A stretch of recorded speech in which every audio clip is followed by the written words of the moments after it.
Yeah. Welcome in. Welcome back to another episode of the Format Podcast Live.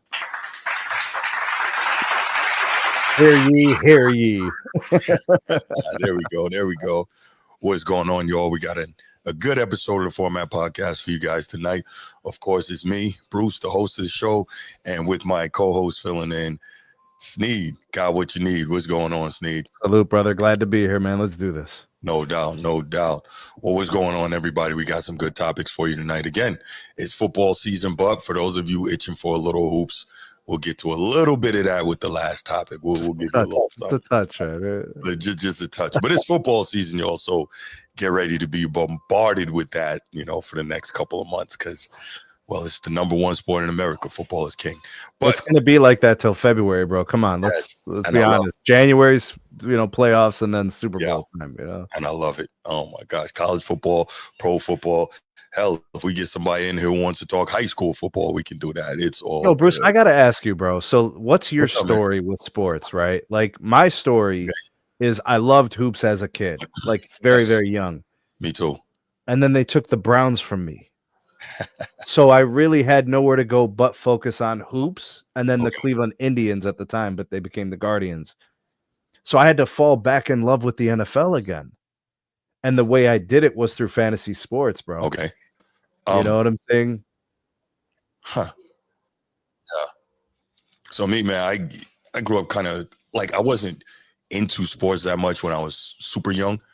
Like I remember watching it, as a kid, grade school kid, but I really started getting into sports probably around like 7th, 8th grade, like really getting into it. And I was just like, I watched football and I liked football, but I was in love with basketball. Like, NBA action is fantastic. NBA on NBC. That's why, you guys era, right? That was the era. Yeah. Loved it so much, Michael Jordan and Dream and all those guys. It was fantastic. Now, like I say, I go back to Bird and waving the towel in the garden, and I remember all that. But my era was the 90s, man. And so, I really and truly, I was so in love with basketball, but I liked football too. But then it kind of got me to where when things started changing in basketball, it flipped for me. And I started loving football more, pro football, college football. I love football so much, man. I just think even though the rules in football have changed and all that too, I think it's a more pure form of competition. There's a little less drama, a little less player control and all that. You know what it is, Bruce? It's the team construct. Yes. One guy can't win it. That's right. One guy can't pretend to win it. One guy can't set a narrative that he's going to win it. You can't do none of that. Yeah. So, that's what it is for me. That's what it is for me. Real quick, let's go ahead and let's do the intro. We'll do the little spiel, then we'll come back. We'll give a shout out to the channel members and of course, my main man Nino there, and then we will get to it. If you're watching here on YouTube, make sure you go ahead, click that subscribe, that like, that notification bell. Make sure you're kept up to date whenever we drop new content on the channel. If you want the audio only version of the podcast, open up your audio podcast platform, hit the search bar, type in the Format Podcast. We should come right up. If you're enjoying the content, make sure you give us a like, leave us a 5-star review, and drop a comment. All that stuff helps us rise in the algorithm, helps us find more sports fans, helps more sports fans find us. Make sure you write it down, put it in your phone, make a note of it. The Format Podcast is live Sunday mornings at 10 a.m. Eastern. And finally, if you're really and truly enjoying the content we're delivering you, make sure you hit that join button. There's going to be exclusive content here just for you. All right, guys. All right. As Transformer says, you. We see you. So shout out to the channel members, numero uno. Of course, Laker Nation, host of the Be Ready Sports Podcast. And of course, y'all know, man. Y'all know by now. To be ready, you got to stay ready. So shout out to you. Already? What? Yeah, I'm about to shout that out. Definitely. Dang, all right. Okay. All right. No doubt. Also, I want to show some love to our main man. It's not that serious. What's up? It's not that serious. Baltimore Bruce was good, bro. Was good. Hey. And of course, Chief Sid Bubba anchors away. Shout out to the boys from Annapolis. But the Army gonna be back for y'all this year. excuse me, real quick. I know I still got the bit of a raspy voice going on right now. Like Jada Kiss, ask your boys about me, raspy voice. But I'm almost on the way back, man. It takes a little longer than expected to get over pneumonia, so that is what that is. But super chat out the gate. Shout out to my main man Nino Jackson with the $9.99 super chat. Really appreciate you. Shout out to the guys. Who is the best high school running back in your state history? So does that mean the best in high school? Does that mean the guy who went on to be the best? Because played in high school, but then became the best player. Yeah, I don't know how to. So I'm going to answer that. The first one I thought of. First of all, I don't really have a state anymore because I've lived a lot of places, but I live in Florida now, so I'm going to go with that. And as you all know, there's a whole lot of talent in this state, and that came out of this state. But for me, I guess the easy answer would be Emmitt Smith, right? NFL all-time leading rusher from Pensacola, Florida. I think he went to Escambia High School, if I'm not mistaken, out there on the Panhandle. So that's an easy answer for me. I mean, there's a lot of other guys you could look at. You could look at Clinton Portis and Willis McGahee and Frank Gore and all these dudes. So there's a whole lot of guys you could look at that came out of this state. But I am going to go with, from the state that I live in currently, I'm going to go with Emmitt Smith. Sneed, what you got? I think I know where you're going to go by. I mean, like went to high school in Ohio. Like I'm guessing either Keith Byers or Curtis Enos. Oh, wow. Curtis Enos. Okay, that's big. You know, like Nittany Lions, All-American 1997, 98, somewhere in there. I mean, very good. Really, really good. I'm not, because they played high school football in Ohio. Right. No, they didn't play college football in Ohio. I think maybe Keith Byers did, but Curtis didn't. There's guys who ran the ball for Ohio State that get into this conversation, right? Eddie George. That would be the first guy I would think of, right? Who? Maurice Clarett. Maurice Clarett. Is he from Ohio originally? Yeah, he's from Ohio. He's from Youngstown, I think, right? Youngstown. Well, then definitely he had a great couple of seasons. He's up there too. But I that's what I was wondering. Did he play high school ball in Ohio? I know he played Ohio State. Pretty sure. Okay. All right. So yeah. I mean, I think is Bo Jackson from Ohio? Is he? Thought he was a Southern boy. Let's find out. Maurice Clarett is from Youngstown, Ohio. There we go. Okay, so it's probably him. So he's a legend. It's probably him. Yeah, I wasn't sure about that. Right? I don't think Bo Jackson if Bo Jackson's from Ohio, that's a tough one. I don't know why I thought he's from Alabama.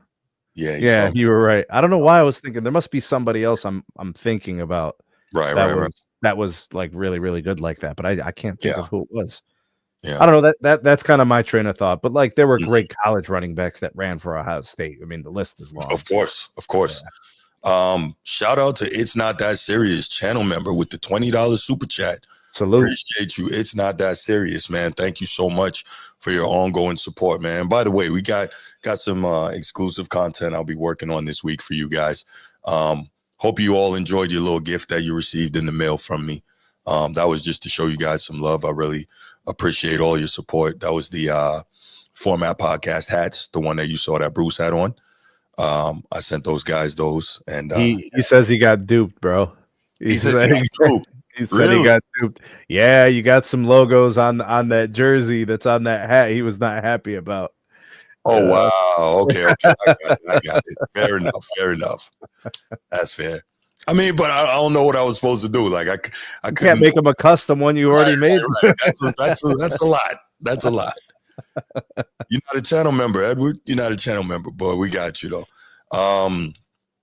Yeah, Edward, you're right. Down south has more football players than up top. No question about it. No question. All right. So we will go ahead and kick it off with the quick hit, Sneed, and I will start. So since I've been back, y'all, what is this, the second episode since I've been back? And I've also been neglecting it for the most part while I was gone. I have not brought up He Who Shall Not Be Named. But guess what? It's over. I can't wait anymore. I've been trying, but not going to be able to do it. All right, it's time. It's time. So my first quick hit, y'all. If y'all remember, I did a show a while back. Some of y'all might be newer to the channel and don't remember. And The show was called MJ Never Beat Bird. You can go look on the channel for that. The thumbnail is one of the older thumbnails is blue, but it has Mike and it has Bird, and it says MJ Never Beat Bird in the playoffs. And there's a reason why I did that, right? Because there's a lot of fake narratives out there, but I wanted to break down part of the reason why that was. Anyway, part of the reason that I did that is because I have this thing that I always say, among other things, is that all I ever have to do is sit back and wait when it comes to LeBron, and I'll be proven right. And all we hear, right? I've said for the longest that, guess what? As time goes on, you're going to start hearing all these people telling the truth about LeBron. We heard, I'm going to give a couple quick examples. We heard Mike Wilbon, legendary NBA journalist, now with ESPN, formerly of the Washington Post. He might still write periodically for the Washington Post, but he's a legendary NBA and sports journalist. And he, a few weeks back or a month or so ago, maybe 2 months, he was on ESPN and literally said, if you're gonna try to make me say that LeBron is better than Kobe, put me in my grave first. If you're telling me LeBron is better than Magic, that's garbage. So he finally, he said, okay, this is pretty much over. I got to stop the lies, right? He did. We heard K Perk get into it with LeBron because he was telling the truth about Bronny. We've seen just a number of people. We've seen Ray Allen, who was LeBron's opponent. We've seen Ray Allen, who was LeBron's teammate, who literally saved him in the finals. Another player who saved him in the finals, come out and say that LeBron James would not even be on his all-time NBA starting five. And this is a guy who played with LeBron and saw him every day for 2 years. So he knows what LeBron is and he knows what he isn't from up close, and he knows it from, across the lines, right? Ray Allen, as we know, he played with and against LeBron. He played against prime Kobe. He played against prime Michael Jordan, right? So I would say that Ray Allen has one of the best vintage points out of all these guys. The point I'm trying to make is we've heard a number of these people come out and they're all suddenly telling the truth about LeBron. So what I'm bringing up now is Austin Reeves, who's been a Kobe guy, right? Remember, he had that tweet back in 2012 saying that when he's tired, he puts his phone on LeBron mode, no rings, right? And you didn't know about that? He said that. Yeah, he had a tweet. And so when LeBron became his teammate, he was nervous. So he said, you know what, I'm just going to show it to him. And LeBron laughed and said, hey, I'm not worried about that. Yeah, all right, whatever. Anyway, so the point I'm making with that is that, so then, what was it? Like a year or two ago, Austin Reeves was on wax saying, well, LeBron is the greatest player of all time. Now, all of a sudden, he's telling the truth again. I think he's on a China tour right now, and he's saying that he's got Kobe ahead of LeBron for greatest of all time. So I just thought I would bring this up once again. We're hearing guys telling the truth. Sneed, what are your thoughts on not just Austin Reeves' commentary, but the fact that, now that we're seeing LeBron has basically lost his power and he's on his way out, all of a sudden everybody feels so free to tell the truth about what it really is with this guy. I knew what time it was when Rick Bucher came out and burned LeBron and the media. Facts. That was the moment in time because the small rumblings had started to happen. And my analogy is the juice ain't worth the squeeze. When you don't win, the antics aren't worth it anymore. Trying to get in line and trying to comply with whoever and appease and, pander. You don't want to stand on the wrong side of history. So you have guys like Rick Bucher, you have guys like Michael Wilbon, and then even more recently, guys like the Colin Cowherd, who have really been planting the LeBron flag. That's a big one. And they're always in front of cameras. They're in front of the mainstream media, these guys. That's when you knew it was time. LeBron is a great player. Correct. For whatever reason, it's not enough to be second best or third best to a large majority of people. Can't accept that for whatever reason. It's just not settling with him and them, his people and his promotion. I call him a promotion. Yes. Because LeBron's like a business within himself. Yeah, no question about it. So these people don't want to be on the wrong side of history. LeBron's career is done. Like there's nothing really left for him to do that's going to change anything. So Mhm. where you put him is where you're going to put him. Right. Unless somebody comes up along, and is just so much better than him in the future. But Mhm. I'm just looking at it from this standpoint. There's people that are getting caught right now as we speak that don't have a process for how they choose the best players of all time. So they Okay. flip-flop back and forth. This is the problem, Bruce. This is what I'm talking about. If you don't have a real process, you got guys moving in and out of second, third, fourth, fifth, sixth. If I Crazy. ask you Monday, your answer is different Friday Yeah. because you don't have a process. You're just like, well, today I appreciate 3-point shooting. Steph goes into my top 10. Next week, Yeah. ask me, I got Kareem number 2. Next week, you ask him, nope, Kobe's in front of Kareem. These are people that don't have an actual process. Look, straight up, Bruce, this is a subjective conversation. If you don't have a process, it's going to be fluid. These guys are going to change their minds all the time. I hear you. But you know what? We could do this all night, but it's supposed to be a quick hit. So let's go ahead and leave it there, because if I really get rolling on this, it's going to happen. So let's leave it there. I just thought it was very interesting that Austin Reeves, decided he was going to tell the truth. Hey, I love truth tellers. I like to consider myself one. This truth changes, though. True. But what I'll say is this, though. He had the stance that Kobe was the best from the beginning. But when LeBron became his teammate, he said, I better get with the program before this guy gets me up out of here. That's my thought. Real. So what's And real? Him going back to his original stance. That's what I believe is real. If you say so. I don't trust these guys. Fair enough.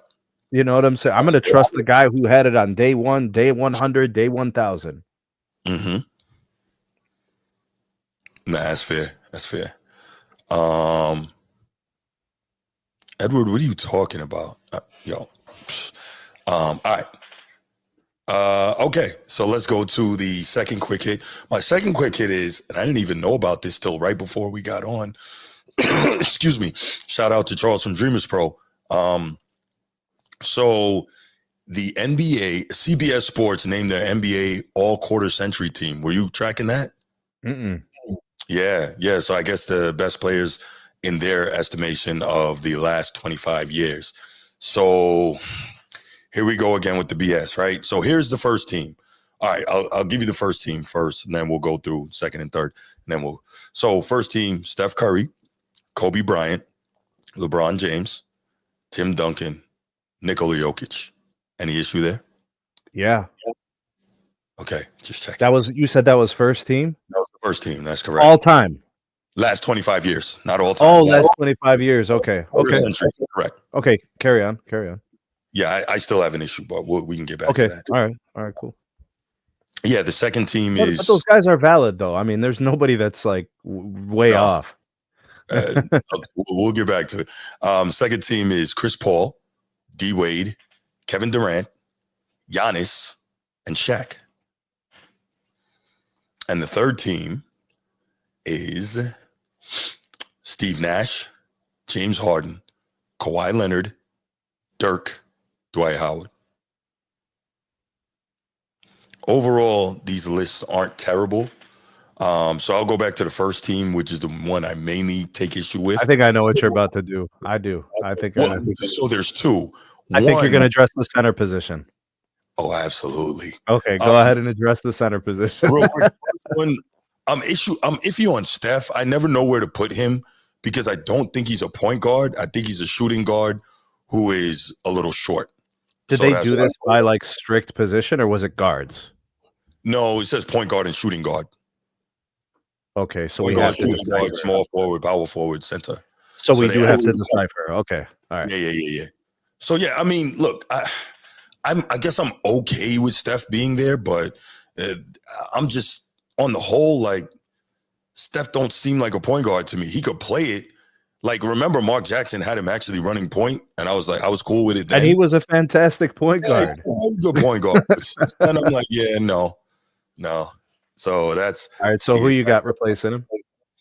I don't. That's why I'm saying it's iffy for me. I don't. Okay. I mean, we can leave him there. So obviously Kobe, right? The Mamba. There's no question about that. LeBron, no question about that. Timmy, no question about that for me. Go ahead. Address it. Jokic. Come on, man. Jokic Okay, over so Shaq. well, that's what I was gonna say. Is this would imply that they've got Joker over Shaq? Not gonna be able to do it. No. Can I give you my beef with this? Why Absolutely. I take Shaq over Joker? Sure. Shaq was a better defender. Correct. Shaq has a complete career. Joker still has work to do. That's true. You know, in terms of achievement. Like he's done well with the MVPs and the championship. Mm-hmm. But Shaq, I mean, he owned like a 5-year span, bro. Yeah. And Yeah. Joker's like in that right now. So let's kind of Mhm. see if he ends up being like Shaq in that way. Yeah. You know? And I'll tell you also, like, as great as D Wade was, we think he gets that title in 06 without Shaq? No. No, I mean, he D doesn't. Wade was a fantastic player that rised for that finals. Like he really, yeah. Yeah, no doubt. So that's my biggest issue is Jokic, man. This Jokic love is over the top for me. I can't take it, man. I can't take it. He only plays one side of the ball. He has minimal to no competition at his position. It's disgusting. But I mean, we got what we got. It's a little exaggerated, but I get your point. Yeah. I get your point. Chris Paul, D Wade, KD, Giannis, and Shaq. That's pretty solid. But again, I would put Shaq on the first team, put Jokic on the second team. Oh, I thought okay, I saw someone in the chat say that they would take KG over Giannis. I wouldn't be mad at that. I think that could be okay. I don't think that's ridiculous. KG over Giannis. Because remember, KG was only, by the year 2000, he had only been in the league like 5 years. It wasn't like he was old. KG won the MVP one time. Yeah. Was really consistent for a long time at a high level. Yes. Played in a league with Tim Duncan. And played Rasheed in a conference Wallace with and Amari Stoudemire.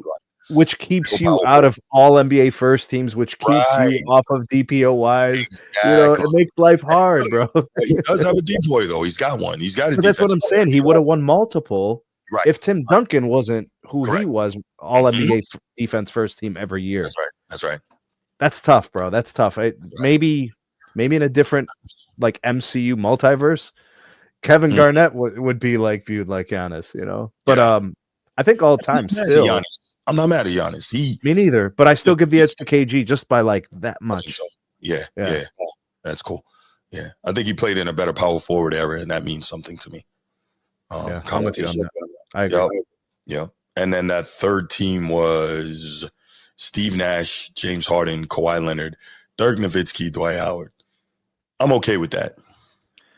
See, James Harden, like, I don't know, the rules, how they officiated him was just like, it just bothers me. It just, like, this one is personal. Me personally, James Harden bothers me as this point in the NBA where, like, the traveling, the double dribbling, the foul baiting, it just drove me crazy. Yeah, same. As a basketball purist, so that bothers me. Steve Nash, I just don't like him, although I respect his game. Yeah. I don't blame him for taking 2 MVPs from Shaq or whatever.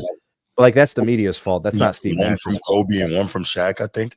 Yeah. Or so like it's not his fault. He was still great, Bruce. You know what I'm saying? But that's really it. The rest of it's good. Dwight Howard was a force for a while, man. He was. Really yeah, and I was never a huge fan of his, but looking back, like he dominated with a limited offensive skill set. DPO-wise, all NBA defenses, averaging over 20 a game, averaging 13 rebounds a game, getting to the finals, competing. He was good. Yeah, he was. Kawhi Leonard, I think, like for the third team, that's fine. But man, it makes you wonder if this guy could have stayed healthy, how good would he have been? Like, where would we be looking at him all the time? If he ends up playing like 15, 16 healthy years? Yeah. Like not how he an elite scorer, but a lockdown defender. He was a problem. Okay. Who's in your top 10? He goes in there somewhere. All time? Yeah, if he has 16 healthy seasons. Yeah, he can score. He goes in there. Defender. I'm just trying to think like who would I have to, that's a different discussion. Who would I have to move out to put him in there? But he would probably be bumping right up against that top 10, I think. Yeah. It's for me, and this could be my bias in terms of, you know, the time I came up with basketball. it's really hard for me to move guys into my top 10 because I can't figure who I would move out. Like a lot of times, there's people are like, no oh, there's no argument that 10, but Kawhi I'm didn't like, play the game right. oh no question about it. No argument at all. No argument at all. Edward, chill, man. No, but yeah, like I said, my more difficult thing is it's not moving guys in. It's the premise of if a guy goes in, who has to come out? You got to replace somebody. And so I'm like, you know, Mike, Magic, Bird, Kareem, Dream, Wilt, the Mr. Russell, Timmy, Kobe, Shaq. Like, who can I in good conscience pull out of that top 10? Okay, so if he theoretically wins another ring or two, if he theoretically gets a DPOY, if he theoretically gets a scoring title, if he theoretically plays 80 games, 75 games, and he starts being in these top 10 scoring all time, top 10 in steals all time, like if you're having those conversations, yeah. I mean, what player played that proficiently on both sides of the ball? Look at his healthy years, how good he was. Yeah, no, I get it. That's just tough. I don't know. But I'm glad I don't have to consider that or think about it because, you know, it's a non-issue. Facts. Excuse me. All right, guys. So, you know what? Let's do something we've never done before. Let's go ahead and we got the link pinned to the top of the chat. We'll take 2 quick calls on these quick hits, especially on the quick hits. All right, okay. Yeah. Let's do it, man. Let's do it. I'm getting back in the flow. We'll take 2 quick calls. So go ahead, hit us up, see what you got. I want to hear what somebody has to say on this all quarter century team, or Austin Reeves and his foolishness. And now, you know, us seeing that so many people are turning on LeBron and telling the truth.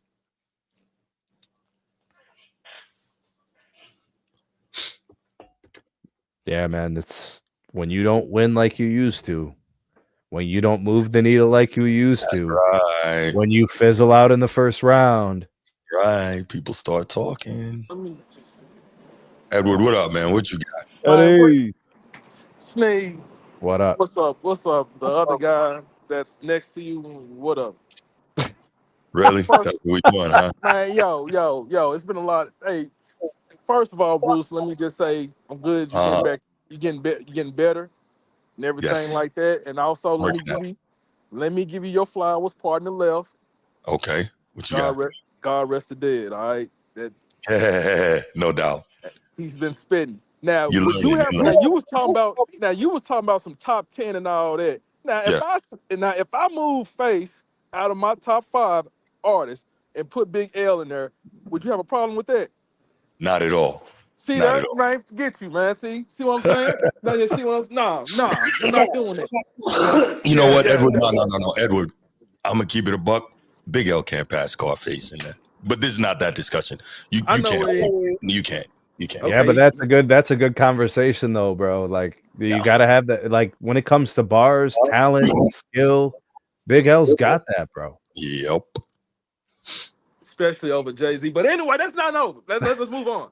So anyway, yes, Sneed, I agree with what you just said about, man, you know, people flip-flop and all that, because Shaq did the same thing too about moving. Ask him every month, Ed. Yeah. He'll have a new list for you. So who knows? Like Shaq's all about marketing. Like who knows next year that he might say LeBron is right here over Kobe and God rest the dead and all that. So we wouldn't know, man. So I agree with Sneed on that. And well, we know for a fact Shaq does it because he literally went to school for marketing. Shaq knows what he is doing when he does this. So like I'd take him with a great assault.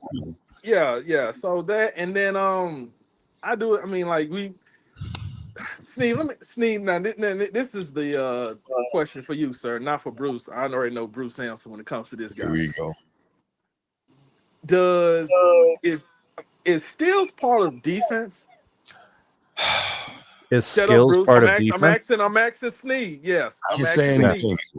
Yes. Is steals part of defense, right? Yes.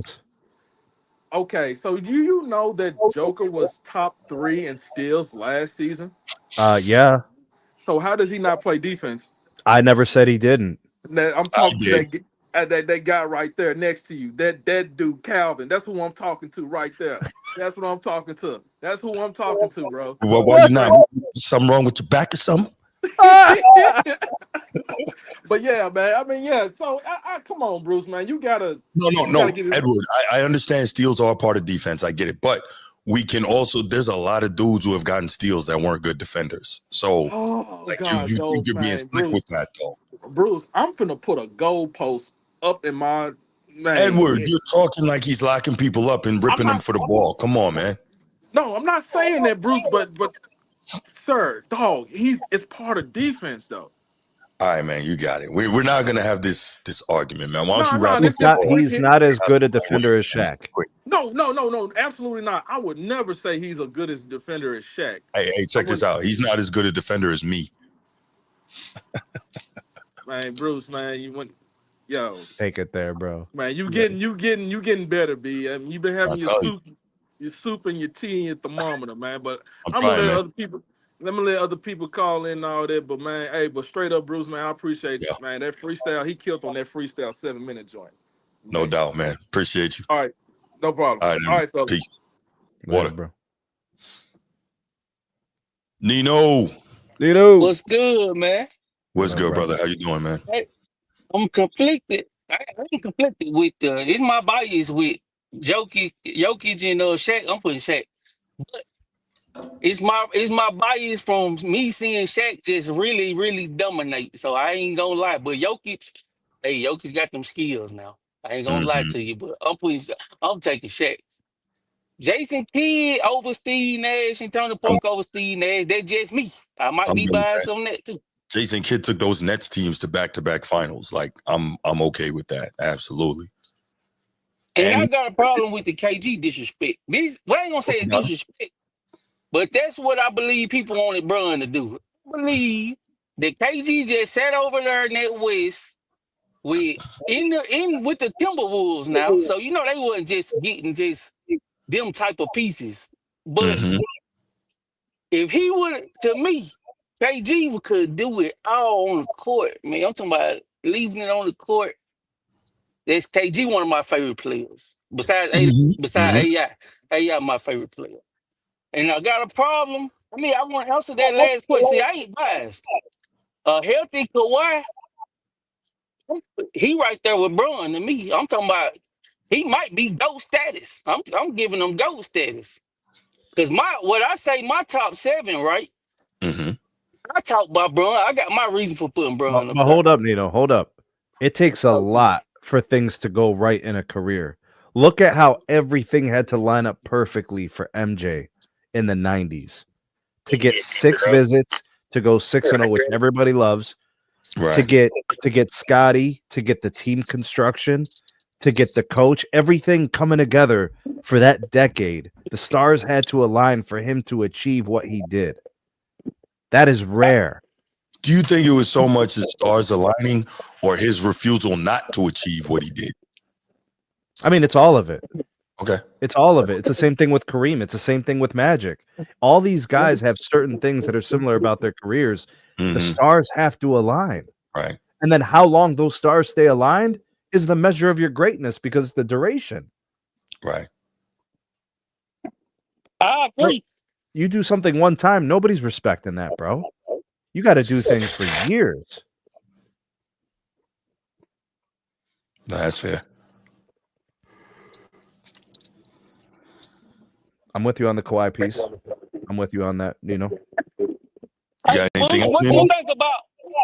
You can swap. I can swap my top 7, right? Like in terms of moving guys around. Dream up there, yeah. Like, my top 5 is pretty static. Yeah, my top 5 is pretty static. It's the second 5 that get a little iffy for me.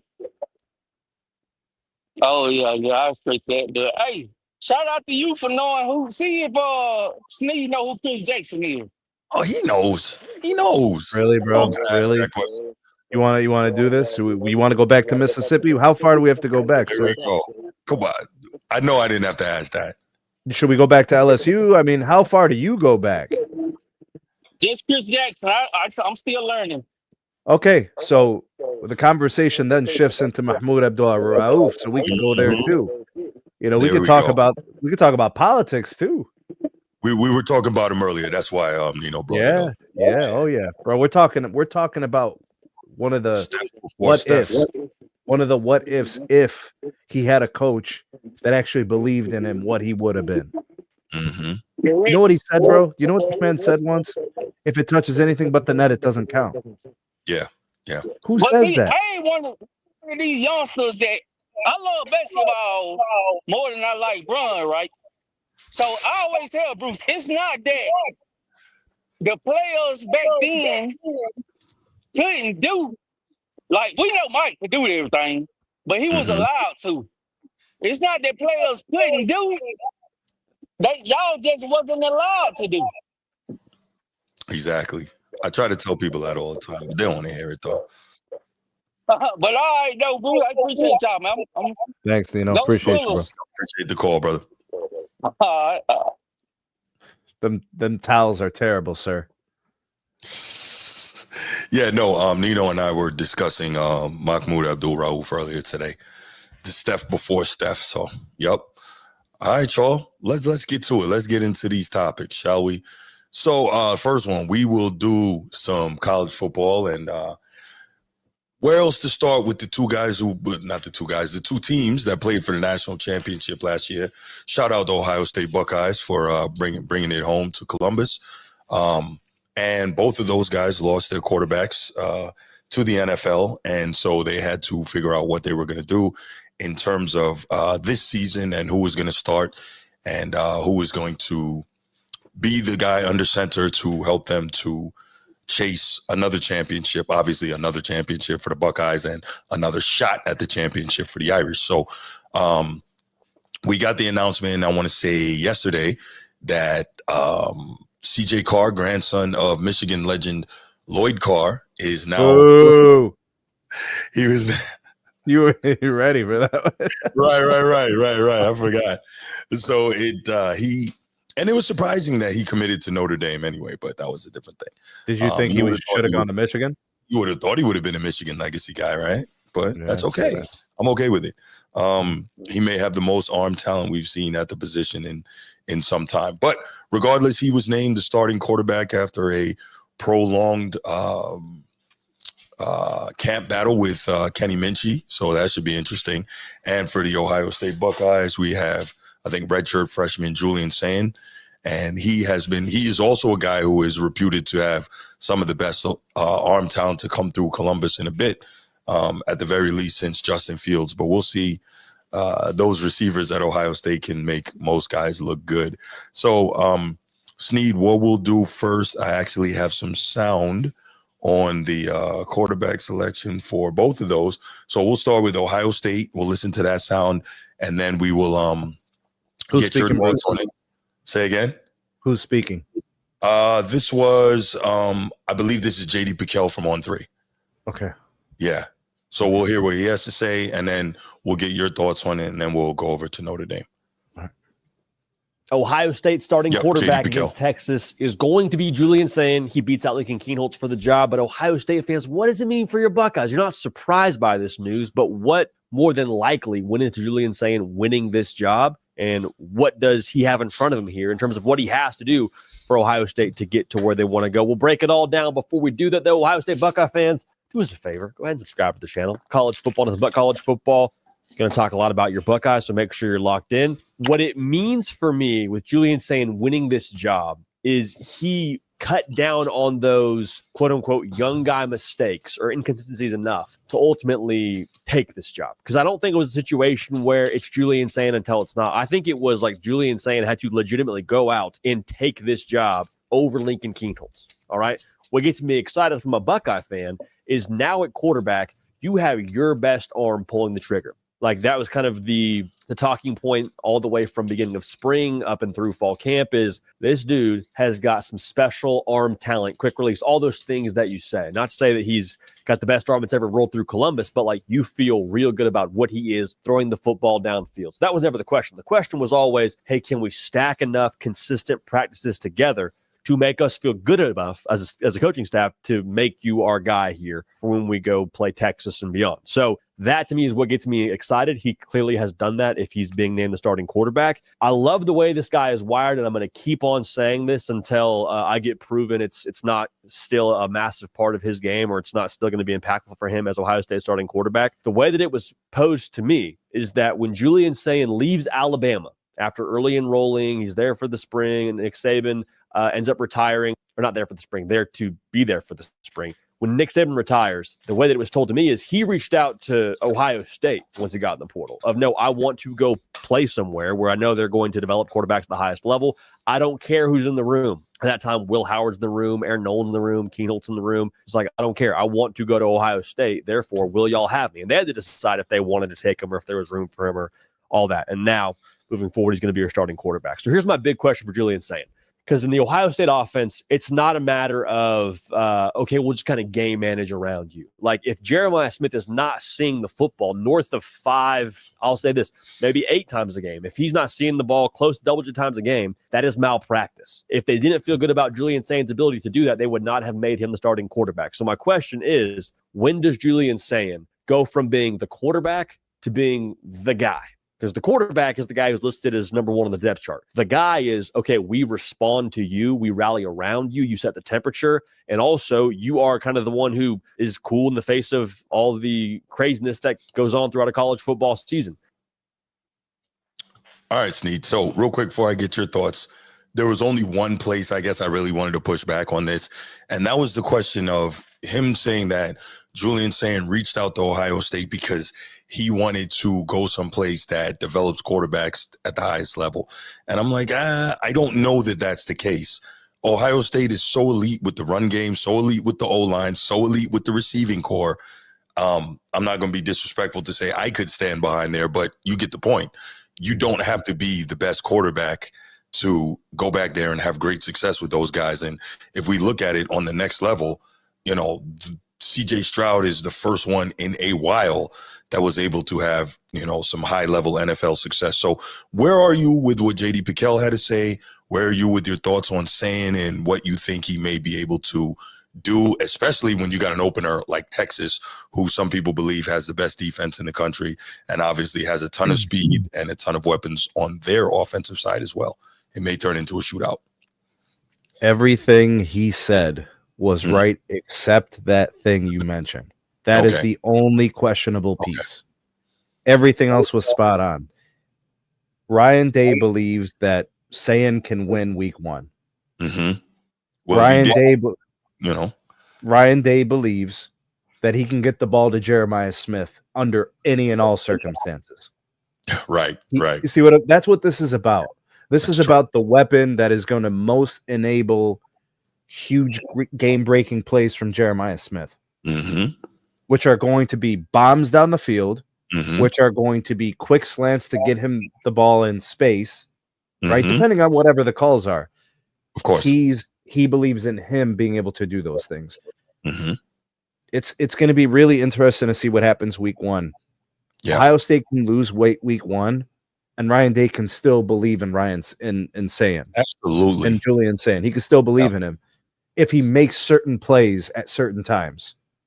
Now, if he implodes, there's a lot to work on. And some people may doubt Sayin. But Ryan Day clearly feels like the upside is immense. And that's going to be the guy to take him into the national championship playoff run at the end in December and January. You know what? Maybe he's thinking, look, we believe in this guy. Even if he comes up short in the opener, this is not like it used to be where that could be your season, right? This is an opportunity. We throw him in the fire early. Come do it. We saw Ohio State win it. They lost to Michigan and still won. Exactly. Yeah. Let me ask you this, Sneed. I'm an old school guy. I'm always looking at the ground and pound game. And if you notice, I love teams that play football that way. What is your running back room looking like? Obviously, Ohio State recruits that position extremely well also, but Quinshon Judkins as well as Travion Henderson are both off to the NFL. What's your running back room looking like? The running back room is probably fine. We don't typically have running back problems. Even in the years, but you have wiggle room. You have Jeremiah Smith. And then there's guys who are really good that are your second and third receivers who nobody knows about because Jeremiah Smith is the guy. Yeah. They're going to be open too. Mm-hmm. You got to give those guys a handful of targets. Yeah. They're like they could be very balanced, 50-50, kind of game. They don't have to be 60-40 run game. It's if this quarterback is who you think he is, you got to throw the ball half the time. You're not running it 60%, 65% of the time. No way. I'd expect the running back room to be just fine. They're going to have a little bit more room to work with because Jeremiah Smith is on the field. Mm-hmm. Fair enough. Carnell Tate, that's the second guy. There ain't gonna be 9 in the box, bro.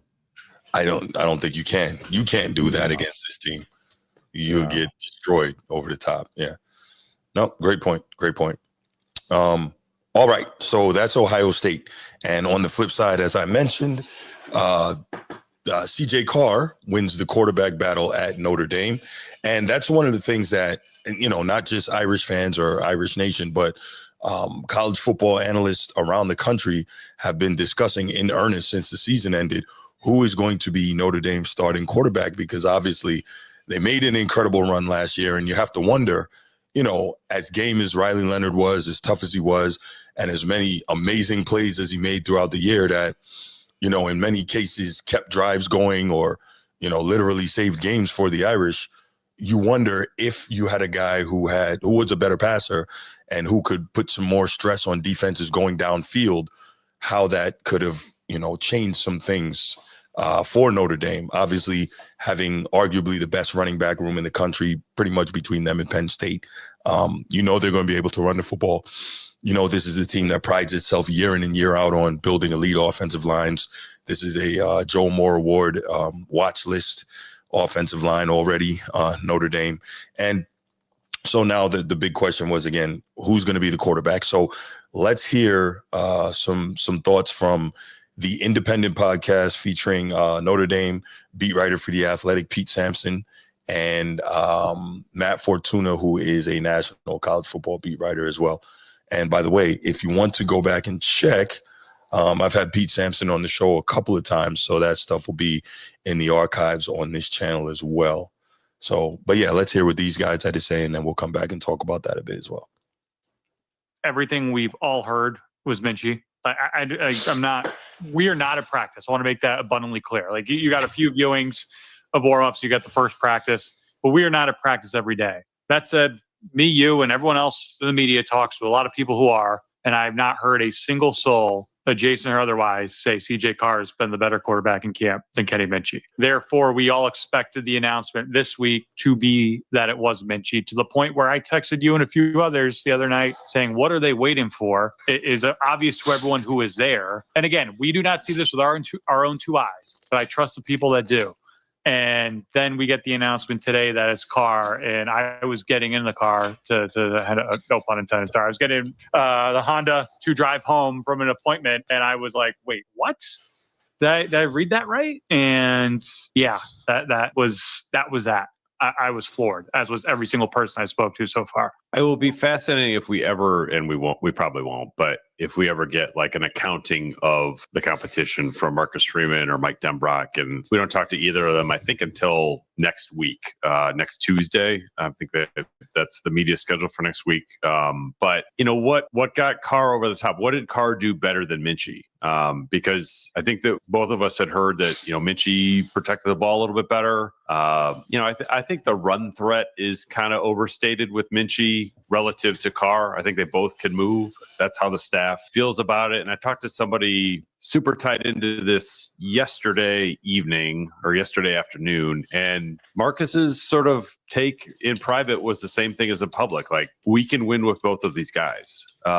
It's just interesting when you hear like stuff trickle out, and there's a lot of pro Minchie stuff, but I didn't really hear a whole lot of pro Carr stuff other than stuff that had happened in spring practice, this year, spring practice the year before, where he was phenomenal. And I think that's part of the reason why I felt like he was inevitable right up until about this time last week.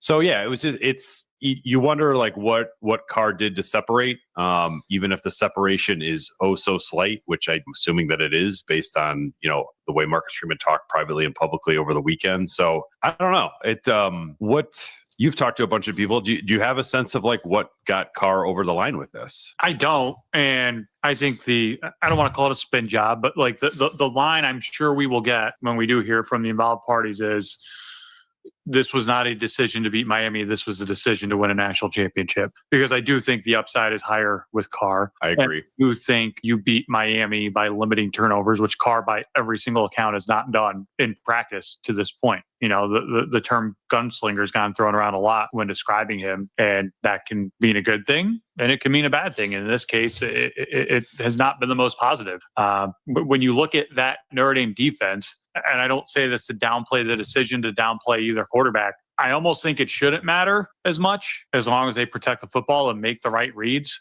Again, whoever it was that's going to be starting is going to be making their first start. It's going to be an intense environment. I'm just, based on every single thing I've heard, I'm very, very surprised.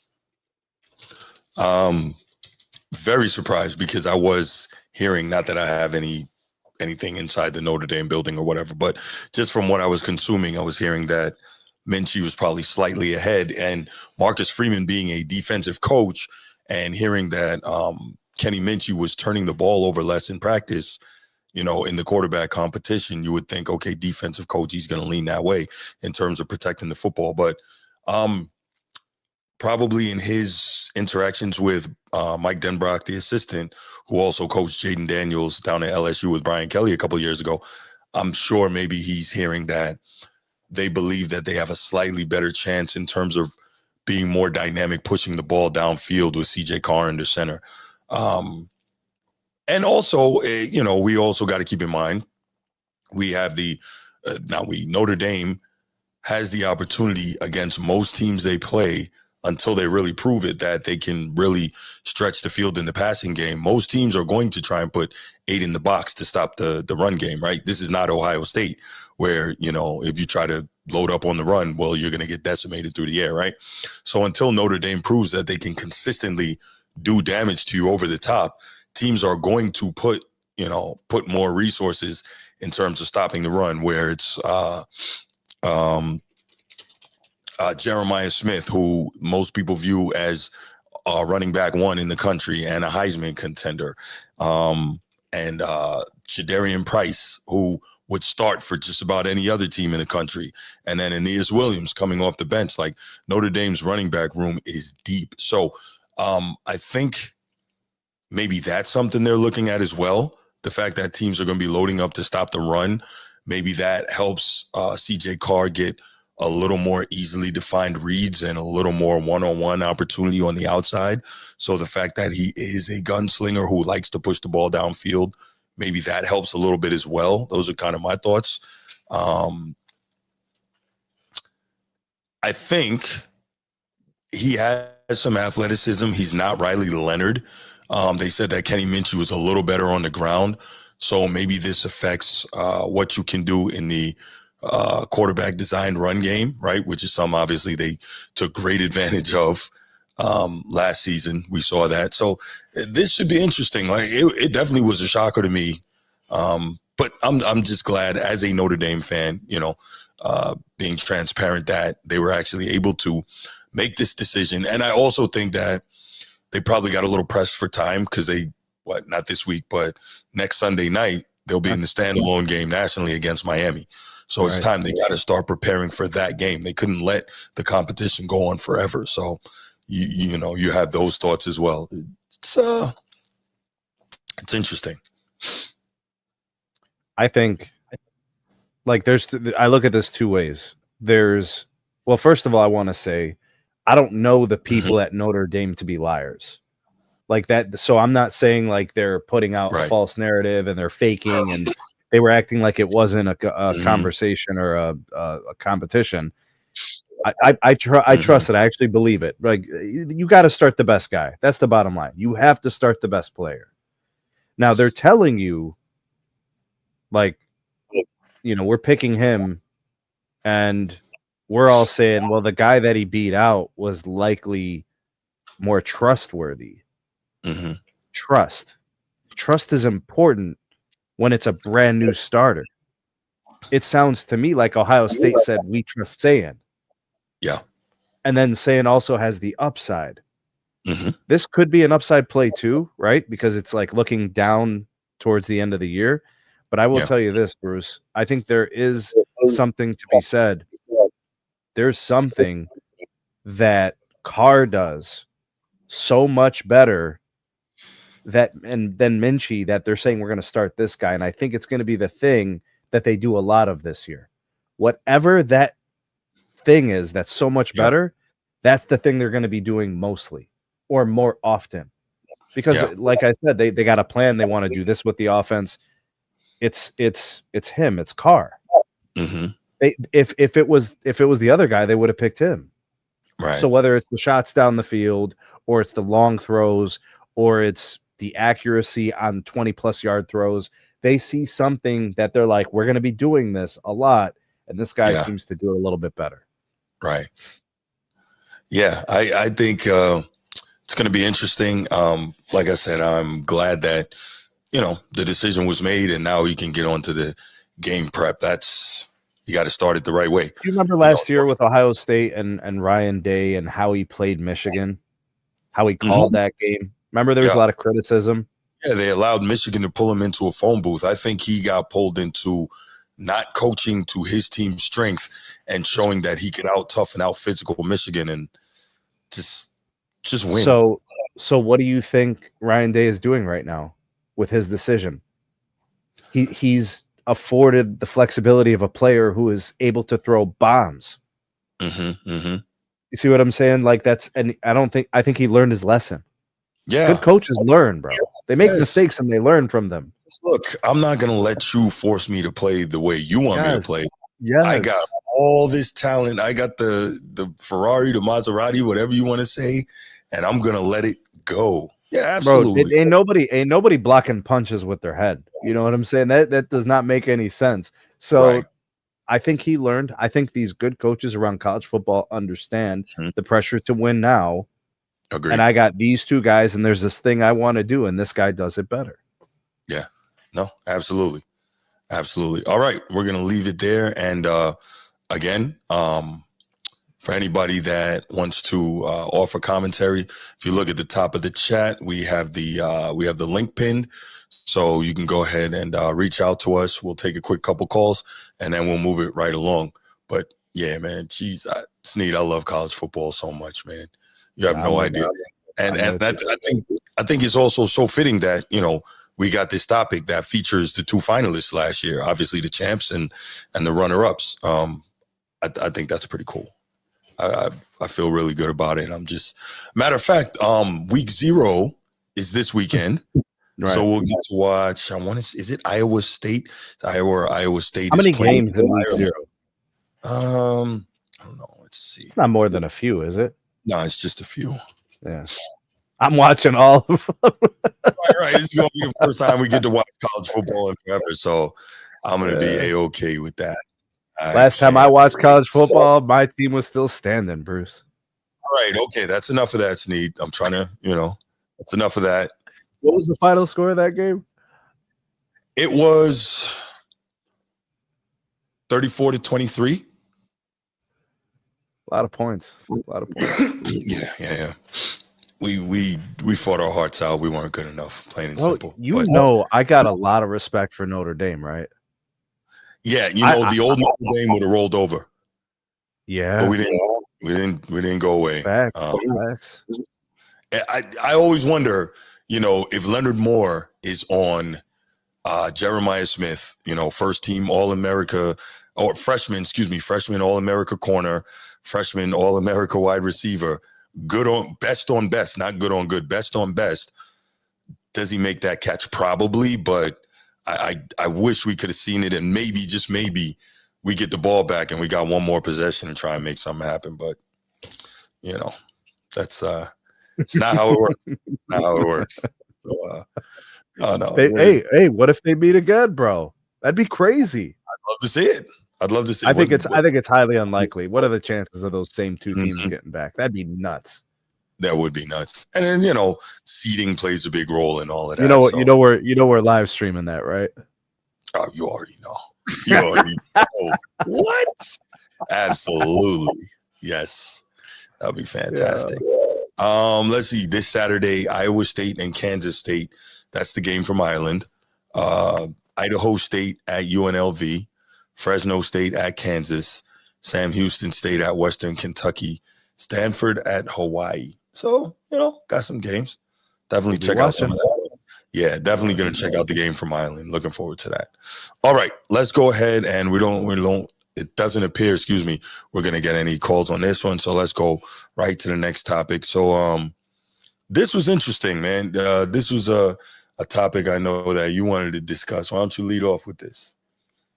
Which one is this one here? Skip and Steve. Oh, Skip's yeah. On Stephen A. Yeah. I thought was interesting. Yeah. I don't know if we have the audio clip, but do you just want me to lead? You got the clip? I have the clip. Play the clip, bro. All right. So Skip Bayless, we all know who Skip Bayless is. He was on Sage Steele's podcast, and they talked about a variety of things. And some of what they ended up talking about was his time on First Take with Stephen A. Smith. And I thought there were some very interesting nuggets, whatever you want to call them, that he brought up. So we got about 3.5 minutes here. Let's go ahead and listen to it, and then we'll come back and we'll discuss. You can't teach chemistry. It's right. You just can't. And I was so blessed to have Stephen A. and Shannon. You cannot imagine, because it's hard to find that chemistry and that connection across the table on live TV. It's this because you sat in between it occasionally, and you're watching it from a distance, but also you could see it in operation up close. Where I prepped hard, Shannon prepped hard, Stephen A. not so much, but prep got in the way for him. And when Jamie Horowitz took over the show and we brought in Stephen A. full time, they would try to prep him, think about this. You need some ammunition, fight back with a couple of numbers. You don't need to stat them to death because that's boring. But occasionally there's one killer stat that I would usually have that he needed to figure out how to counter with what's the flip of that stat? What do you need to defeat it? And so they were trying to teach Stephen A. to fight fire with fire more than he would. Real quick, I thought that was the first thing that he said there. That was very interesting when he said Stephen A. didn't prep that much, because we know Shannon really does his prep. This is what I don't get, right? You're on one of these shows. You're the star. You have researchers. They're digging up all the numbers and all the stats and all this stuff to give you. You have researchers. Why what they say, Bruce? What these guys say? They say, I got to debate such and such about this topic today. Give me 2 things to add to my rebuttals, to add to my debate piece. Right. Like, could you imagine, us just doing this show on this level, right? Could you imagine if we had researchers too? Like, just the fact that, we are familiar with the topics that we bring up, we discuss, and we cook. Topic we're going to do. Right. Imagine now if we had researchers adding into that. Like, that's disappointing for Skip to say that, Stephen A. not so much on the prep. I didn't like that at all. That might be the most damning statement you can make about someone, when you are questioning their dedication to their craft. Yeah. And it's crazy because Stephen A. is, a high-level journalist, or he was a high-level print journalist. So he's a fat cat, bro. He's a fat cat. Yeah. All right, let's continue.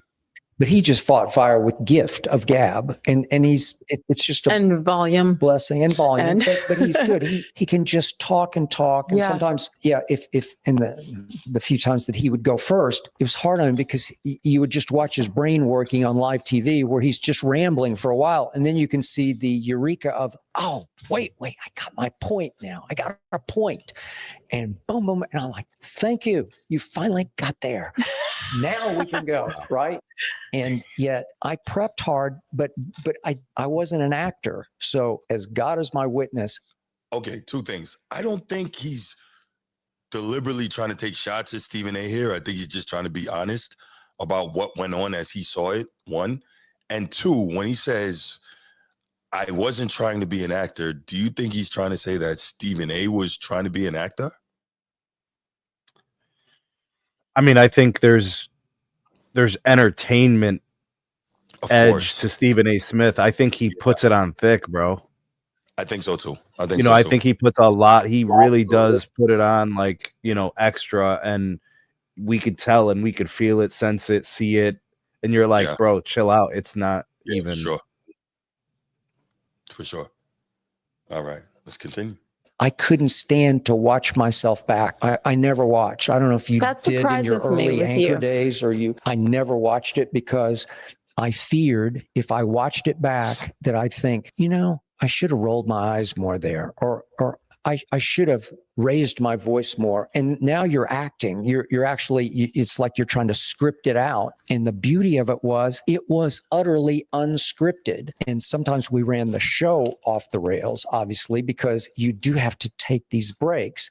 But more with Stephen A. than Shannon, it might go someplace that I certainly couldn't predict, but I was prepared to go anywhere he wants to go. And I would tell him, just let it fly, man. I'll be with you. And the beauty of those two partnerships is you have to trust each other beyond what you might even think, because you can't push each other over the cliff. And as I always said about from the early days of First Take, no punches pulled, but none thrown. You can't get to the point where you get mad and want to throw punches. Sometimes Shannon and I would get mad at each other. Sometimes Stephen A. and I would get mad. And I'd say, boy, you woke up on the wrong side of bed today. Because but his problem was in the early days of Twitter, and I don't know if he still does it, but he would just, in the breaks, he would just read his phone. I don't know. He just read the responses. And if he read one response that said, you just got your ass kicked, like on live national TV, then we'd come out of break and go into the next one, and he would be in this surly, foul mood. I'd say, what are you doing? It's not that big a deal. It's okay. Let it go. It's okay. I mean, I would say that to him on the air because it would be clear. It was obvious. Somebody had pushed his button, and it's always just one guy on Twitter. And I know I was a victim in the first year of Twitter. I would read my mentions, ats, whatever. Yeah. So that's interesting. The amount of influence that people on Twitter or his mentions would have on Stephen A. And one part, and then I'll let you go after this, Sneed. One part that I didn't have in this clip here that I thought was crazy when I listened to it was Skip saying that depending on the responses that he was getting on Twitter, that he might change his stance. He might flip his stance in his commentary after the break. And I'm like, really? Like that's... I don't have any respect for that. Like 1,000,001 people could say, oh, you a hater. You just hating on Bron, blah, blah, blah. Guess what I'm going to do? Dig in harder and dismantle every one of them. That's not going to make me change my stance, because if I know that I'm coming with truth and I got the evidence behind me, why would I change my stance? That disturbs me, and that lets me know that unfortunately it's more of a show than real sports talk, right? And like us, even on our small level, we try to be entertaining, but we try to keep it real sports talk too. Your thoughts? Stephen A. Smith just got exposed by a friend. Yeah, man. For being insecure and unprepared. Yeah. So the guy who makes the most money doing what he's doing is really a fraud. Yeah. He's an actor. He panders. He rambles. He's inauthentic. He's not even great at what he does. Because the greatness would come from the respect of his contemporaries. They would say, this guy kept kicking my ass. Right. Stephen A. Smith ain't kicking nobody's ass. He gets people fired. He doesn't kick people's ass at what they do. I just thought about something. This is why he and LeBron don't get along. They're the same guy. Exactly. Did you watch my video recently? Yes, I did. Did you say that? Yes. Okay. They're the same guys. The skin is thin. You did say that. That's right. And they're insecure. And the camera's always rolling. Yeah. If it is or it isn't, they just think it is. Right. So what do? You never get the real. Mm-hmm. It's always a show because they think the camera's always rolling. Mm-hmm. That's crazy. And they're both extremely accomplished in their lane.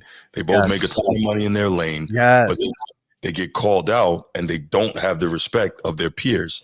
That is very interesting. Because when you were saying that, I was like, that's funny because it's kind of like Kobe's peers respect him more than the mainstream media does. But like, yeah, wow, that's crazy. Nobody had smoke for Kobe until he passed. Mm-hmm, mm-hmm. Wow. Yeah, that's wild. Yeah, I was really. I'm not the biggest fan of Stephen A, but I try to give real writers, journalists, print guys the benefit of the doubt, right? He was that at one point. Yeah, they know and understand what the journalistic tenets are. It changed. It changed at some time around Max Kellerman era. Yeah. If you felt you had nothing to prove, meaning like you hear Stephen A talk about it all the time. I make a lot of money. That's your lead. That's your lead. Mm-mm. Yeah. Mm-mm.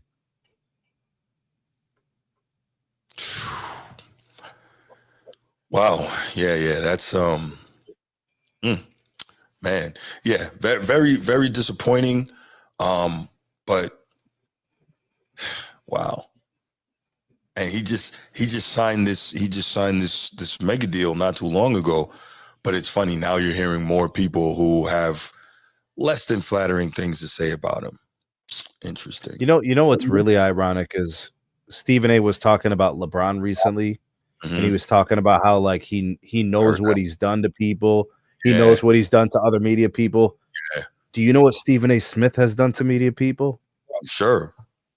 I mean, these are the same guys. One plays basketball, one talks basketball, fakes it. Right. You know, he was playing solitaire at the NBA Finals.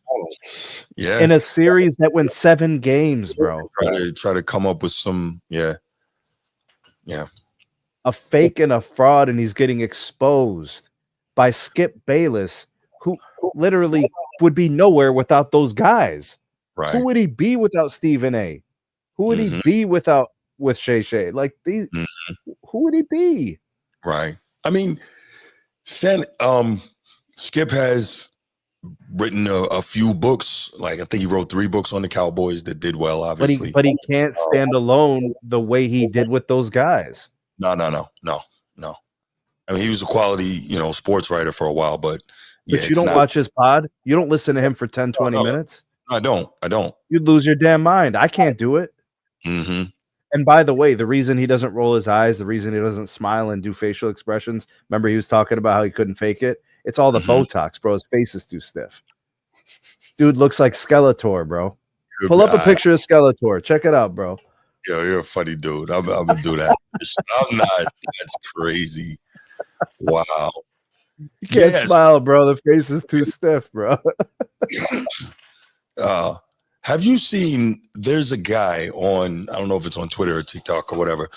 He does impressions of Skip talking about the Cowboys, and he's so spot on. That guy's really probably good. Funny. It's probably funny, bro. There's something about Cowboys, fanatics that just, it's good entertainment, bro. Yeah, no, he does a perfect Skip. He's really good. Excuse me. All right. Woodage, Aikman hates Skip because Skip insinuated that Aikman was gay, I think, in one of his books. Yeah. So that would make me have very not great feelings towards someone as well. Has anything ever been verified? No, Has not anything ever, like this guy, bro, like you to have like journalistic credentials, you gotta have it if you're gonna say it. Say something like that, yeah.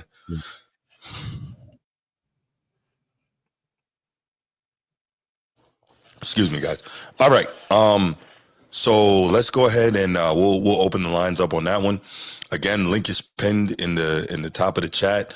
So anybody who wants to, we'll take a couple calls on that one. I'd love to hear what you have to say about it. Man, there's a reason why people have moved platforms and they have gone to the independent content creator space. Yeah, man. And these other platforms, they don't want to deal with this stuff.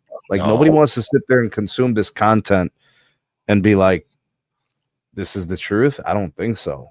I mean, you can't even really like basketball conversations with Stephen A. Smith have gotten really weak. Yeah. Basketball. This guy was Mr. Allen Iverson beat. Yeah. You know, this guy was the further you get away from the beat, right? Like Rick Bucher is still, he's not on the beat anymore, but he still appears to be like knee deep in sharp. I don't get that feeling about Stephen A anymore. Notice nobody comes after Rick Bucher. They don't want the smoke with Rick Bucher. They don't want that. I think they know that Rick Bucher knows a lot. Yeah. He knows everybody, and they have told him everything. Yes. I've tried. Remember when we were talking about Discovery? We were talking about like legal battles. Yes. Rick Bucher is Pandora's box. Yeah. Like the things, I mean, the worms that are coming, bro. Let's just think, right? He covered the Golden State for years. Think about the stuff he knows about Draymond behind the scenes. And how well does Rick Bucher explain and articulate and speak? Yeah, he's really good. Master. Yeah. But he will cook somebody in the most professional way possible, and you can't say nothing to him. No. And he does it in a way too that's simple enough for anyone to understand, right? I believe, if I'm not mistaken, the average newspaper is written on a level for a sixth grader to be able to read it. That's probably the standard. Yeah, that's the standard. And so, like Rick, obviously, to be a writer, you have to have a level of, you know, as you mentioned, articulation, eloquence. You know, you have to have an expansive vocabulary. And we know he's got all that, but he speaks in a way that it's very easy for people to understand. So, you know, really, Edward, you know what? You got it. I'm not gonna do this. All right. So we will. Oh, here we go. We got Wu-Tang Forever. Wu-Tang. Yeah. You best protect your neck, son. Protect your neck. That's a classic. Wu-Tang Forever. What's good? Who's this? Yo. What's up, man? It's Brucey. Brucey. What up? Good, man. What's going on with y'all boys? Hey, man. Hold on. It's echo. Hold on. It's echo. Got to close out that YouTube, bro. Yeah, keep the StreamYard going. Oh man. Hello. Yes. What up? Better. Hey man, shit. The truth coming to light about Stephen A, isn't it? Yeah, just like it's coming to light about LeBron. Go ahead. Why you throw LeBron shot at LeBron, bro? Hey, LeBron's away in Calabasas playing golf, minding his business, man. Bruce. Just had to throw a shot at LeBron. I hear you and Sneed on here talking about Stephen A and LeBron all one and the same and all this. And, so basically, Skip called Stephen out for being a fraud, huh? Mm-hmm. I mean, I suppose you could look at it that way, yes. Yeah, man. Hey, we been knew this. Hey, Stephen A think he bigger than some athletes out here. Stephen A actually think he's an NBA player, bro. He actually think he's one of the guys. Winston-Salem, bro. Winston-Salem. Winston-Salem State, yeah. He really do though, y'all. Like, yeah. And it's surprising that Skip is the one who throwing him under the bus, huh? Yeah. Shit. Hey, and I hear y'all in here talk about y'all don't like Skip. Man, y'all don't like Skip? Nope. Come on, Skip is I don't like Skip. I think Skip's also a fake and a fraud. Y'all talking about Skip. Listen, y'all got it messed up. Y'all talking about Skip wouldn't be nowhere without Shannon and Stephen A. Stephen A. and Shannon wouldn't be nowhere without Skip because Skip the one who pulled both of them in. 100%. If you want to get technical. I think both of them worked really well together. Yeah. It's one of those things.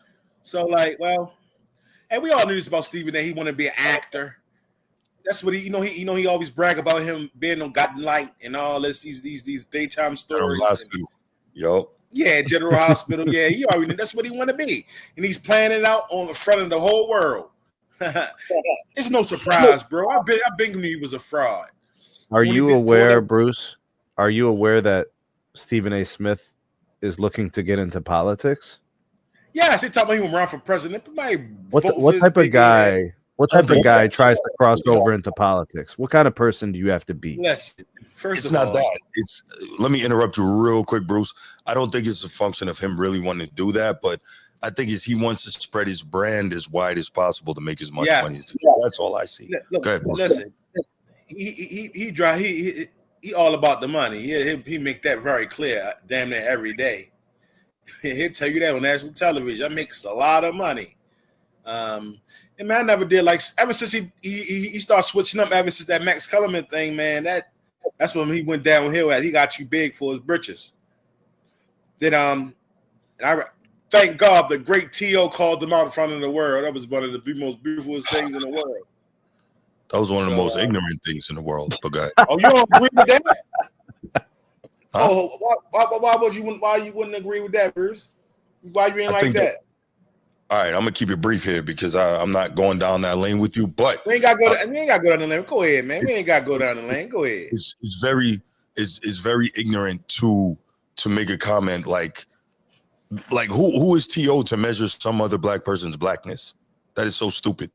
Could we see the fake shit every day, Bruce? There is no arbiter of blackness. There is one black person is blacker than another. There is no standard for what black is. It's just dumb. And we've fallen into our own trap when we do That's that. That's how you think, good, bro. We had a discussion many times. Okay, we ain't gonna go into all that. Because we'll be all here all night back and forth about that thing. Mm-hmm. And you might get flagged. Yes. Yes. So Skip calling out Stephen A. Hey. It's funny. Your once best guy calling you out, man, and he just telling them how it is. You know, he's on Twitter, and he wasn't really all about the money. So who cares about what Stephen A. going through? I know never liked that guy. And one second I liked him, but nah, man. He do a whole bunch of fake stuff, and it's coming to light, and I'm happy. I'm out of here, man. All right, reminds me of somebody else. Hey, thanks for the call, man. Hey, man. So go ahead, man. Leave LeBron alone. That man home playing golf, man. He gonna win the Masters one day. Alpha and the Omega, mega. You see, getting better and better every time he hit the golf course. You heard what you said, Alpha and the Omega. Yeah, that's what we with on the low. But anyway, all right, man. Go ahead, man. All right, brother. Yo, B Siegs in the third lane. He said beans on the mic. Nino, what up, man? Nino, what up? I was just gonna listen to the rest of the show, but I've been told you, Bruce. How long you been doing this show? About 2 years now? Yeah, a little minute. Yeah. I told you who responsible for all the sports. Everything you don't like. Sneed don't like about sports. I told y'all who responsible for it. The media, and most important for the NBA, is that guy Skip and Stephen A. I heard you on your show break down more basketball in 2 years, like actually how a team lost and what you seen and dropping knowledge of basketball history than I seen they whole time on First Take. It's for hot takes, man. It's debate. That's why Bron them act the way they do. Because it's out. They had to now. Social media already a mess. Right. You don't gotta have no facts. You just everybody got an opinion, which that's cool. But this was prime TV, and these guys are looking for hot takes instead of analyzing the game. I don't think they can analyze it. I think it just went. So it's hard for me, Nino, because obviously you know that I want to try and defend the media. Obviously, being to some extent a media member, even though I'm not technically working in a media capacity at this point, but being a trained journalist who's done it and all that, I want to have some idealism about it. But yeah, a lot of what you said is true, Nino. I can't front. And it's just tough, man, because we're at a point now where we're trying to balance between the factual and the entertainment aspect that Sneed was discussing. And I think so often these people end up leaning more towards the entertainment, because entertainment makes more money than facts, right? And that's what it is at the end of the day. I agree. That's why I respect Skip though a little. I like Stephen A too, because I remember like Sneed was talking about when he first got on. First take when he was doing like sports and writing papers and stuff. He had this little column. But Skip said that, hey, we got a TV show, we got ratings. Skip always said that, like, hey, we got ratings, we gotta get people watching the show. So but Nino, you heard what he said though. What he say? Skip and Stephen A were maxed out. Skip, like Stephen A wasn't carrying his side. It was Shaq and Kobe. And it was like he wasn't doing enough. He wasn't carrying his half. Skip was prepared. Skip had this fire debate, and then Stephen A is pontificating and just rambling, and it wasn't landing the plane. Right. Bro, when somebody says you're arguing on volume, you talk too much. Yeah. Yeah. And you never shut up. Right. That's crazy. I agree. But don't y'all think that y'all was watching for me. I know y'all probably had some great analysts. But y'all remember even Sports Center with Stuart Scott and what's the guy from football? He retired about 10 years ago, Bruce Sneed. What was that guy? Rich Eisen? Why was it might have been Rich Eisen? Well, you talking about a former player? No, he wasn't a player. He just a football analyst type of guy. I can't think his name, but I think of it. Them guys was really breaking down what they seen that game. They didn't really have a Bosch Spice. Remember Skip used to do the Bosch Spice and Jalen Rose called him out like, hey, you talking about guys that made it and you stole 2 points. But now this the hypocritical side. Skip got mad at that. He called him water gun, pistol Pete. Yeah. Water pistol Pete. That Jalen Rose did that for all the players who never clapped back at Skip. That's what that was about. He did. So y'all, I've heard this from Bruce Sneed. I can't say certain things because I got journalistic responsibility. And these guys done made it in this field, and they don't even say that no more. They just do whatever. They're so far removed, right? And they're not technically working in the journalism field anymore. They're working in the entertainment and the media aspect. You know what I mean? So, like, that's the one thing I always say. Like, we have to kind of draw that line between journalists and opinionists, right? Now, if you are an opinionist who at one point was a journalist, cool. But there are some who never were, but they're just opinionists. So, like, there's a line, and most people don't know where that line is, so they just kind of do what they do. But yeah, it's definitely tough. Like, Bruce, do you know what Joe Rogan's profession is? Like, if you look up his job, no, he's a comedian. Oh, there you go. And you have people that will listen to his podcast and start changing their diet, their nutrition. They'll listen to his discussions on steroids. Like he's an expert. Like he starts talking about, COVID and cures. He's a comedian. That's crazy. Who is the source? You have to think about what someone is saying, but who they are. Right. All right. My last question for y'all. I'm going to let y'all go. If you got time to answer these. Yeah, do y'all think that this social media era, right, where everything now, I don't even feel bad for Bron because he got millions. I feel a little bad for these guys coming up where every move you make is gonna be highlighted. Do y'all think MJ could have balanced just doing what he was doing and still made it off the social media? This era we live in now, like, Okay, what so he had to adjust. this is interesting. Nino, I'm gonna let you go and I'm gonna answer your question offline. All right. Thank you, man. I appreciate it. So to answer Nino's question, right? MJ has said on multiple occasions like how difficult it would be for him to be able to play now, right? Obviously, this is a dude who, as popular as he was, at one point he was right there in the world with Michael Jackson, which is insane, right? In terms of popularity. But he often said that he would have difficulty playing now. Just, he values his privacy a great deal, etc. But my thought on it is that if social media got out of hand with Michael Jordan, it would have been even worse because he would have took it out on the opposition. I truly believe that. Like, remember, this is a dude that literally used to make up stuff for a reason to go at somebody. So I can't imagine you always have a reason to go at somebody because of social media. Oh, he would have gone insane and destroyed the league even more. That's my thought. Sneed?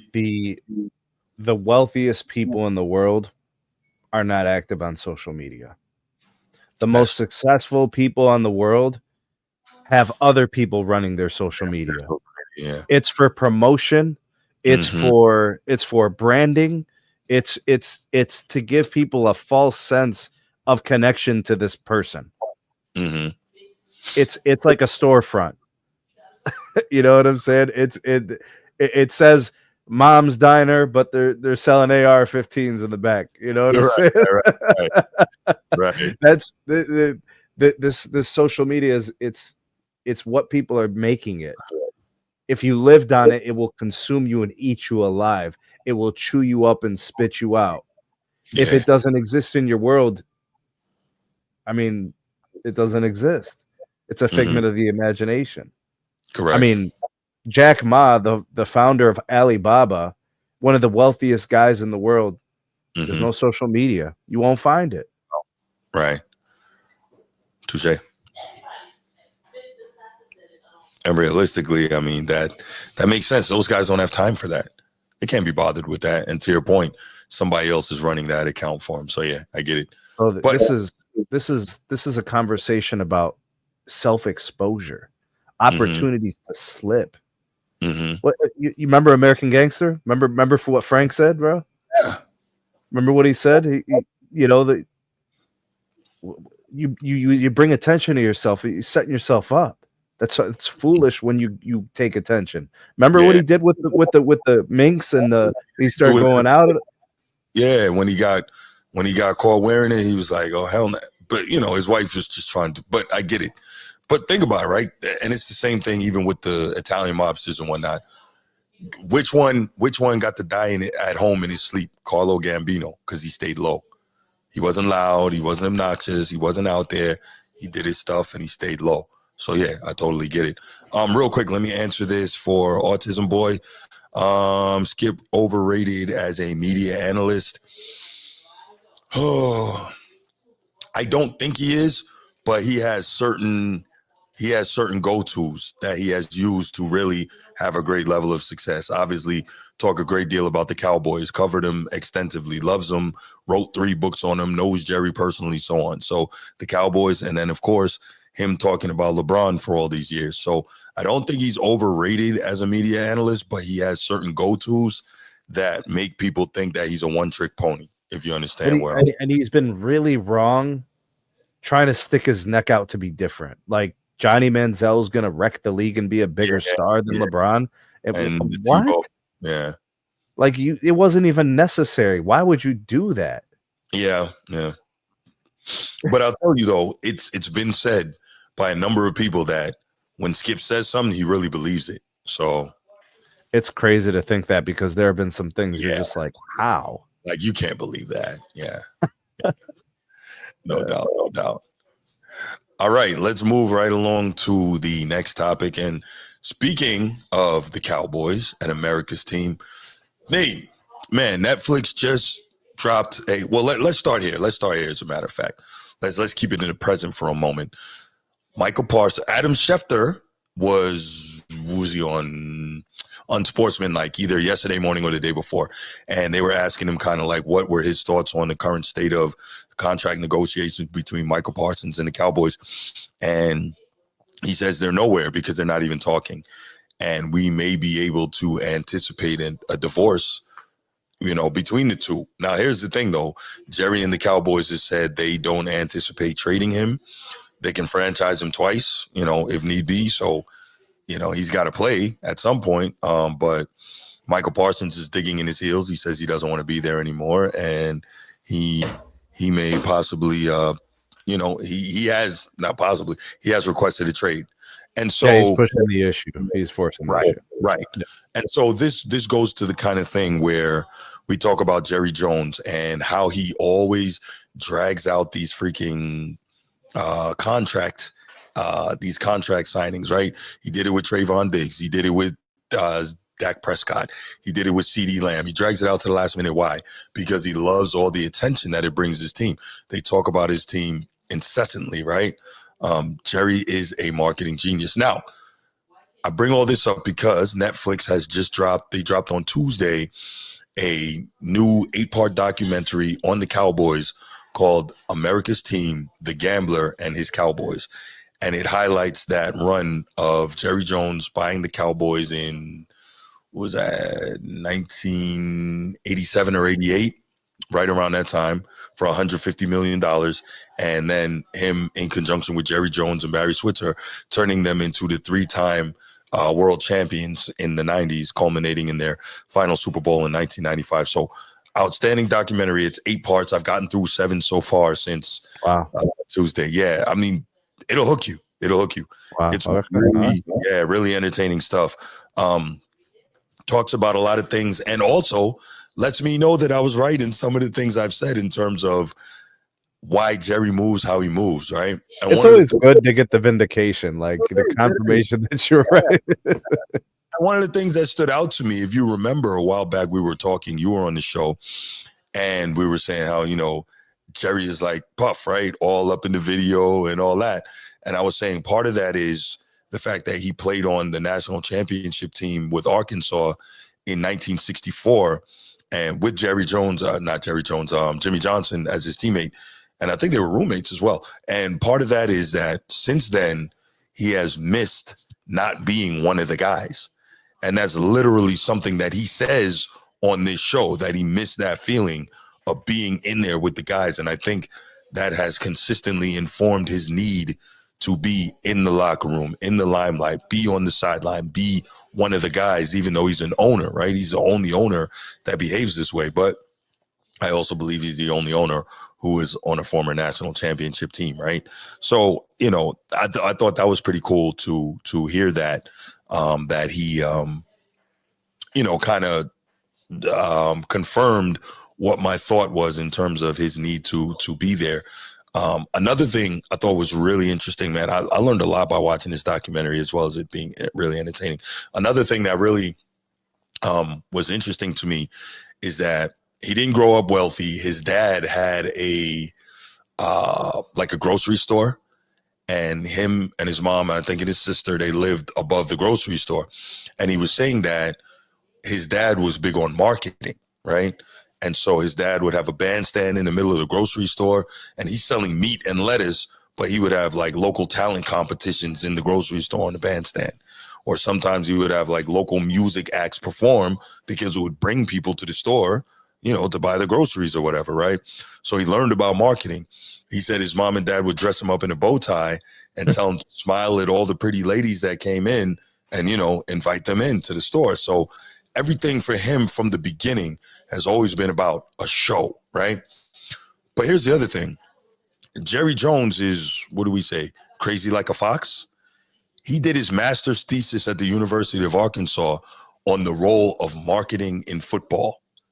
So he knows what he's doing here from a business perspective, right? He did a master's thesis on this. So it's not like he's just, acting stupid because he knows stupidity is going to bring attention. Like he really, how long is a master's thesis generally? 50 to 80 pages, something like that. now at some schools you can take an extra course and not have to. I would have done that and not have to write the master's thesis. But that tells you that he did extensive research into marketing and football, and he understands this. So every day and every summer, when we're sitting here asking the questions, why does Jerry Jones act like this? Why does he always do this? Well, now we know. We know for sure, right? We had our assumptions before, but now we know for sure. And we can get a little more into it. But man, what are some of your thoughts on Jerry and how he moves and how he handles his team, et cetera, et cetera? I mean, it all kind of lines up now. You notice he's always smiling for the cameras. He's always putting on a show. He doesn't always say what he means, and he doesn't always mean what he says.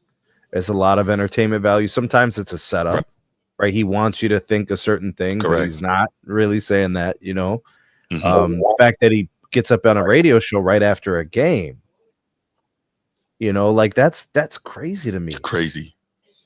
Because I mean, every owner in the league is behind the scenes, except for a few. And if you notice, those are the ones that get all the smoke from the media. Yeah. A guy like, in my opinion, I think the Browns owner is a terrible owner. And part of it is because he demands to be on stage, and the same thing with Jerry. He demands to be on stage. He himself is bigger than the team, which sounds crazy, but his personality reverberates through the franchise.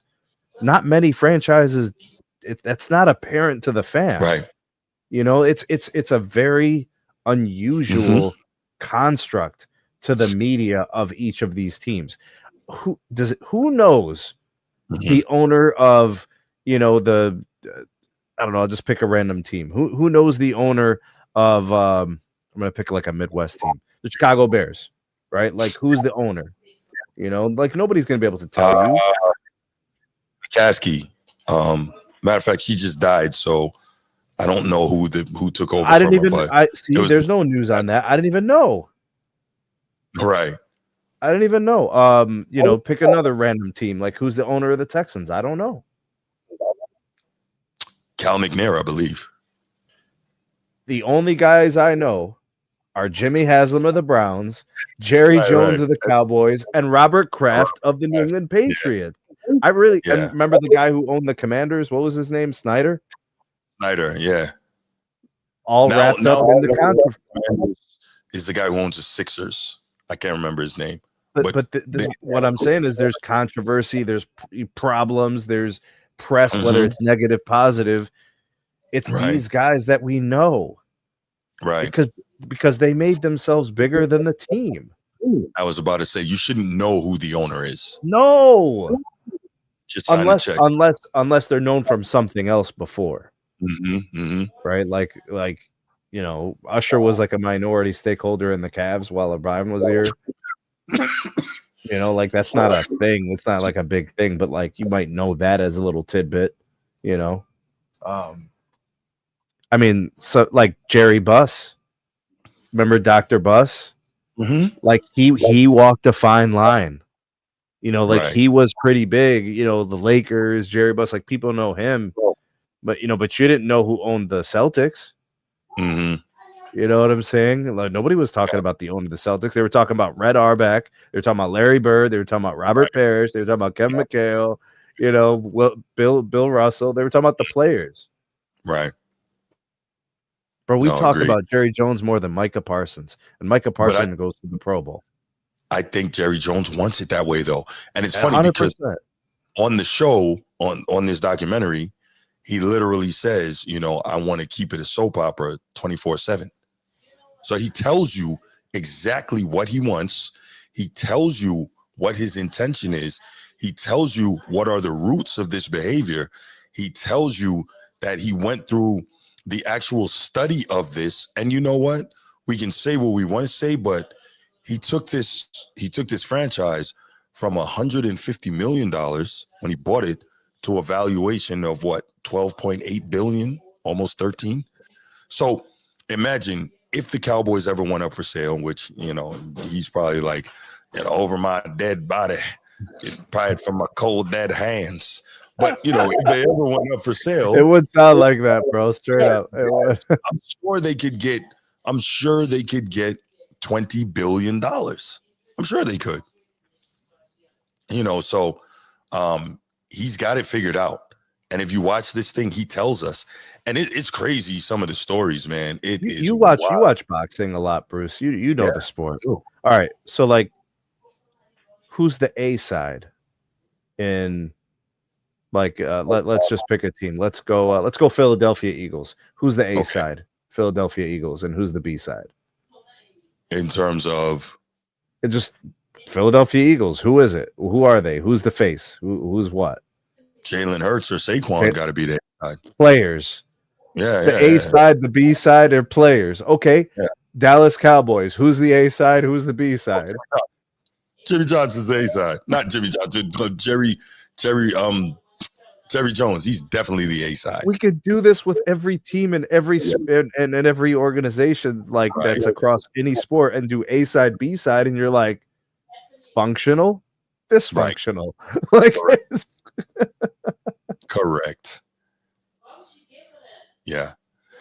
No, that is what this guy's about, man. That is what this guy's about. But clearly his methodology is working. If your methodology is to build the machine that prints cash that the Cowboys are, if your methodology is to constantly be in the limelight, but if your methodology is to win, then no. Does Jerry Jones wear makeup? Probably. 100%. I think so. 100%. We have our solution to our problem. Now we understand everything. If he wears makeup, that means he's in front of the camera too much. Yes, sir. That's exactly what that means. That is exactly what that means. But for all of this, think about this too. Can you imagine how much he was loving doing this documentary? Because he knows that with how popular the Cowboys are and what a mega brand they are, the most well-known brand in the world, I'm sure that this documentary is on Netflix globally, and I'm sure it's killing. How much control did he have in the production and the writing? It's a good question. You know what? Knowing Jerry, I'm sure he's a control freak, and I'm sure he said, listen, you put this on your network, trust me, the money is going to come rolling in. With that said, to use my star, you're going to let me have control. So, yeah, I'm sure he had a fair amount of control over the product. Mm-hmm. So, yeah. Man, yeah, I tell you what, though, like I said, the show is enlightening. The show is entertaining. Woodage, that is a great, fantastic analogy. Yes. Last Dance, Dallas Cowboys edition. Absolutely. Yeah, shout out Woodage for that. Yeah, that's a great analogy. That's exactly what this is. But, again, super entertaining, just learning different things.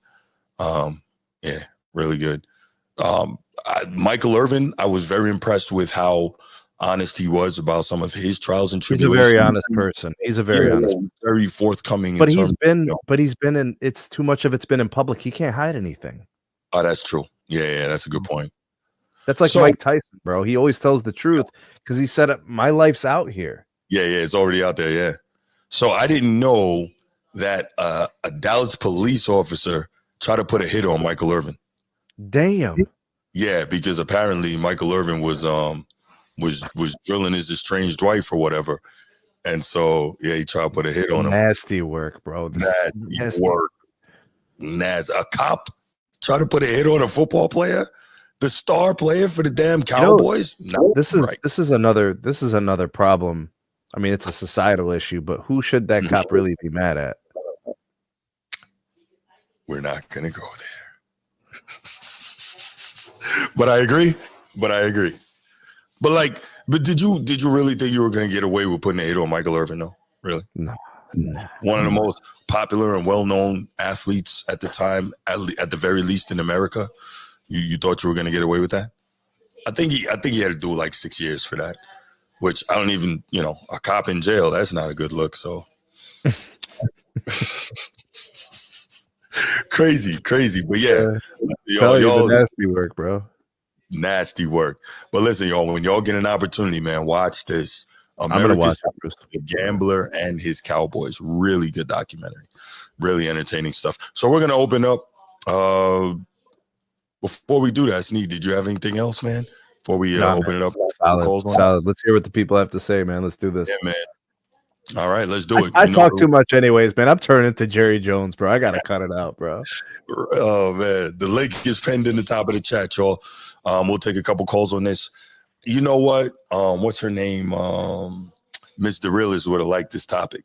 Yeah, she's a big Cowboy fan. Yeah.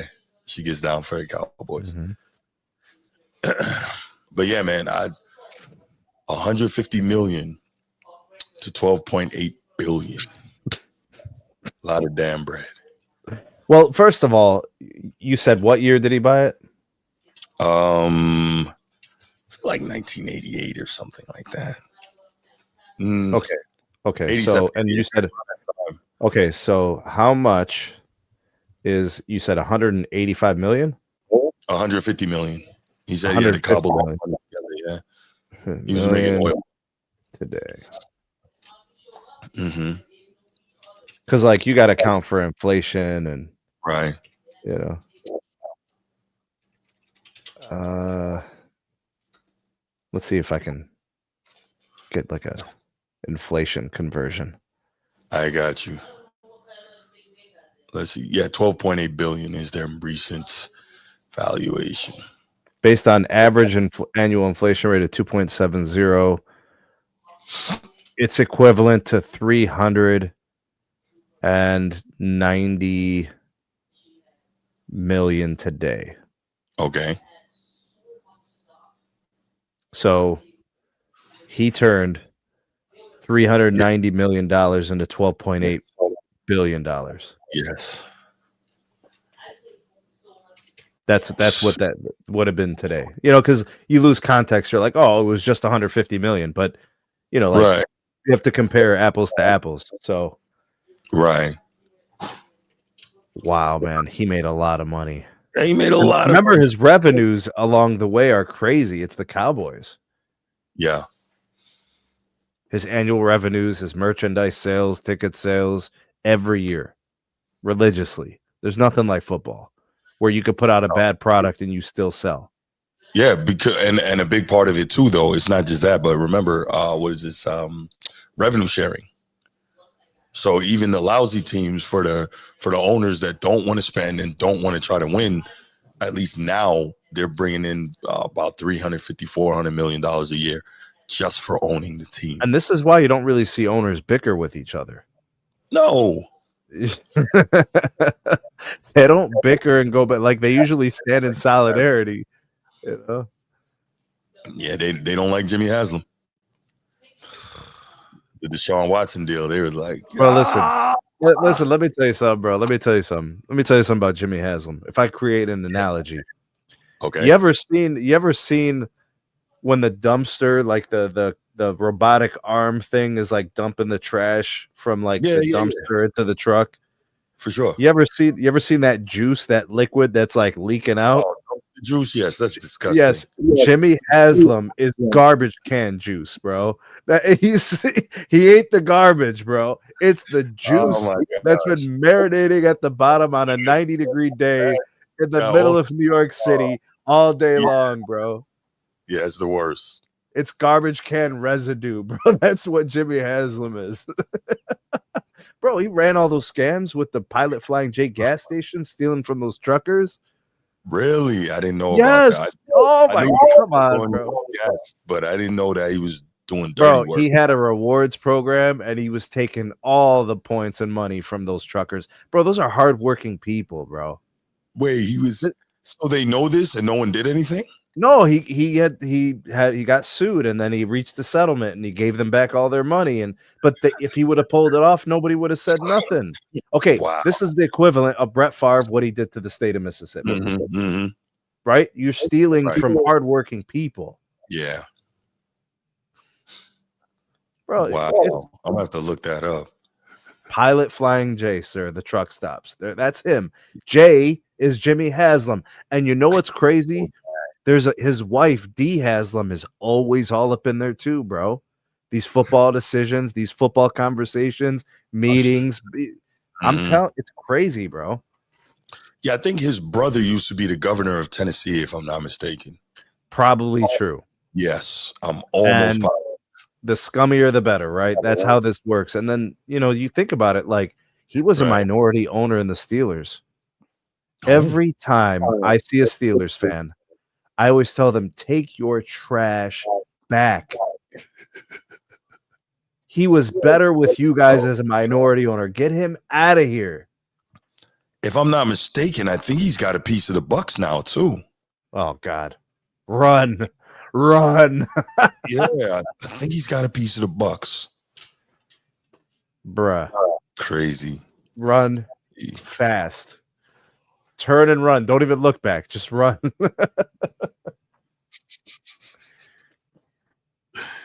Oh my gosh. Let's see. That's how they got there, bro. Yes, his brother Bill Haslam was former governor of Tennessee. Jeez. Peyton Manning's like, nah, I think I'm good, Jimmy. I don't want to get involved. Nah, I'm good. Yeah, look up the pilot flying J scandal. Go ahead and do that when you get a moment. Yeah.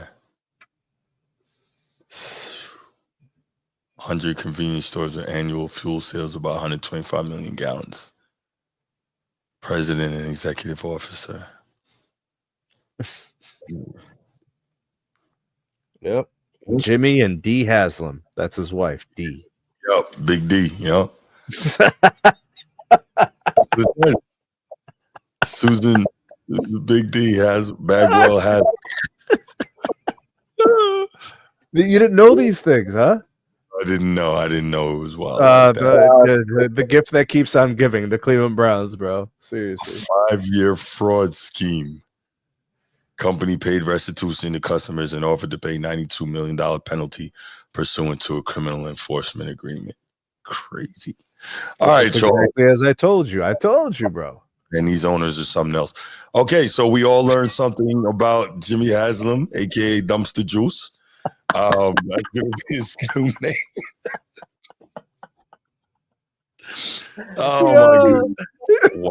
Wow, that is something. I didn't know he was foul like that. All right. Yeah.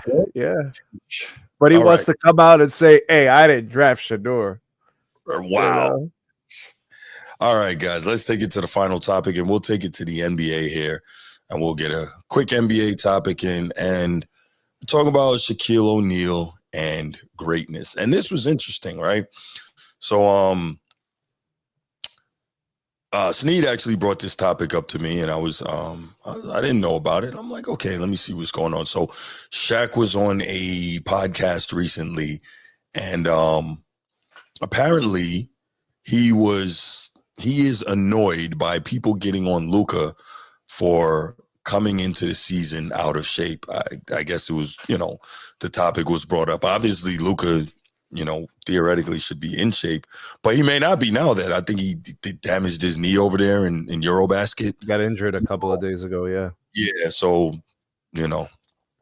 obviously he may have to stay off the knee for a while, and who knows how that's going to go. But, Shaq didn't like the commentary about Luka and being out of shape, and he had some interesting thoughts to share on that. And I was like, really, Shaq, is this I don't know if I liked it. And again, to that point, it's interesting because Shaq is, again, he knows marketing too. He's kind of all over the place. He's not a very consistent guy in his commentary, because if we remember him sitting down with Kobe before the mama's untimely passing, he did agree that he could have worked harder. And, when he was talking, and Kobe was like, it used to drive me crazy that you didn't come in shape. And he was like, well, I didn't have to. I had you. And Kobe was like, I knew it. But, he did agree that he should have worked harder and they probably could have won more. And I think I've heard him on some different things say that as well. But before we get into his comments, Sneed, kind of what are your thoughts on Shaq and what he could have been and why he's caping up for Luka when people get on Luka for not maximizing his physical conditioning? He sees himself in Luka in that respect. There's that parody, if you will. You know, he sees a guy who is great and is achieving. You know, he's in MVP discussions some years. He's all NBA some years. You know, he's been to the finals. So he's saying, you know, here's a guy who produces. Everybody's questioning his conditioning, but he's producing. But I think where Shaq misses is that, first of all, Luka has not done what Shaq did. First of all, you know, let's just get that out of the way. And second of all, we're going to be talking about the greatest and most dominant players of all time. We're going to be talking about Shaq, who was taken out of games in crucial moments of games because of deficiencies, who came into seasons out of shape and then at the end of the season lost in the finals. So we have reason to believe that had you have taken your career more seriously, there was more meat on the bones and you left it out there. You know, so no, you're not going to get off talking about you're better than Wilt. We're not going to let you just say anything about other centers who worked harder than you but still achieved. Like Hakeem had you in a blender and you admitted he taught you the most valuable lesson. By him kicking your ass in embarrassing fashion, it actually made you want to be better. Yeah. Like I can respect that. Like that's an important moment in his career. But you got swept because you were smelling yourself. Like this has been a theme throughout your career. Like maybe it's a good thing he didn't win so many MVPs. Maybe it's a good thing he didn't win more championships because maybe he would have won 6. Maybe he would have won 7. Maybe they would have kept winning in LA. You know, people now can look back and say Kobe was validated for wanting him out of LA, for wanting to win without him. It was vindication, actually. And it was confirmed in 2009 and 2010. You know, and you're right about the consistency. In 06, he said Dwayne Wade was the greatest player in the world. Kobe was still in the league. You know what I'm saying? Like he had just won championships with Kobe.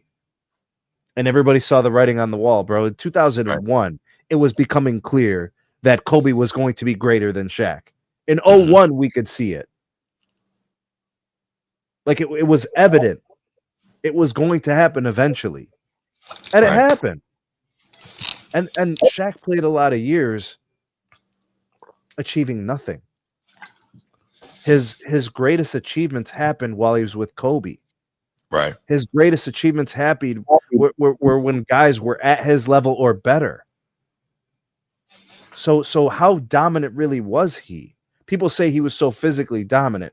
Well, good for you. Physically dominant. Dikembe Mutombo was physically dominant. He was blocking shots at the rim for almost 20 years. You don't have to be physical to be dominant. You know what I'm saying? Like people, I really do think Shaq underachieved.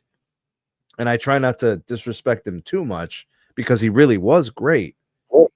But you can't tell me he got everything he could out of his career. I do believe that Kobe almost did get everything out of his career. He almost did. I think Kobe did. I think there were a couple of things he could have did differently, but he almost did. All right. So let's go ahead and listen to Shaq's comments here, and then we'll break that down a little bit. So when you question somebody's work ethic, that's first team All NBA and averaging 28 points, I don't really understand that. I really don't. He's like they used to do the same thing to me. Oh, he comes into camp out of shape. Of course I did, because what's the criteria? You show me a guy that comes into camp in shape and has done more than me. You can't. I'll wait. All the years you said I was out of shape, who was averaging more than me? Who was shooting a higher field goal percentage? So all that stuff, and he lacks work ethic. Yeah, okay, that is to make you look good. So let me interrupt this real quick. I think it's not a function of, well, yeah, it is. It's not to say that he's not doing well despite him not working as hard as we think he should. It's that you know that he can do better, right?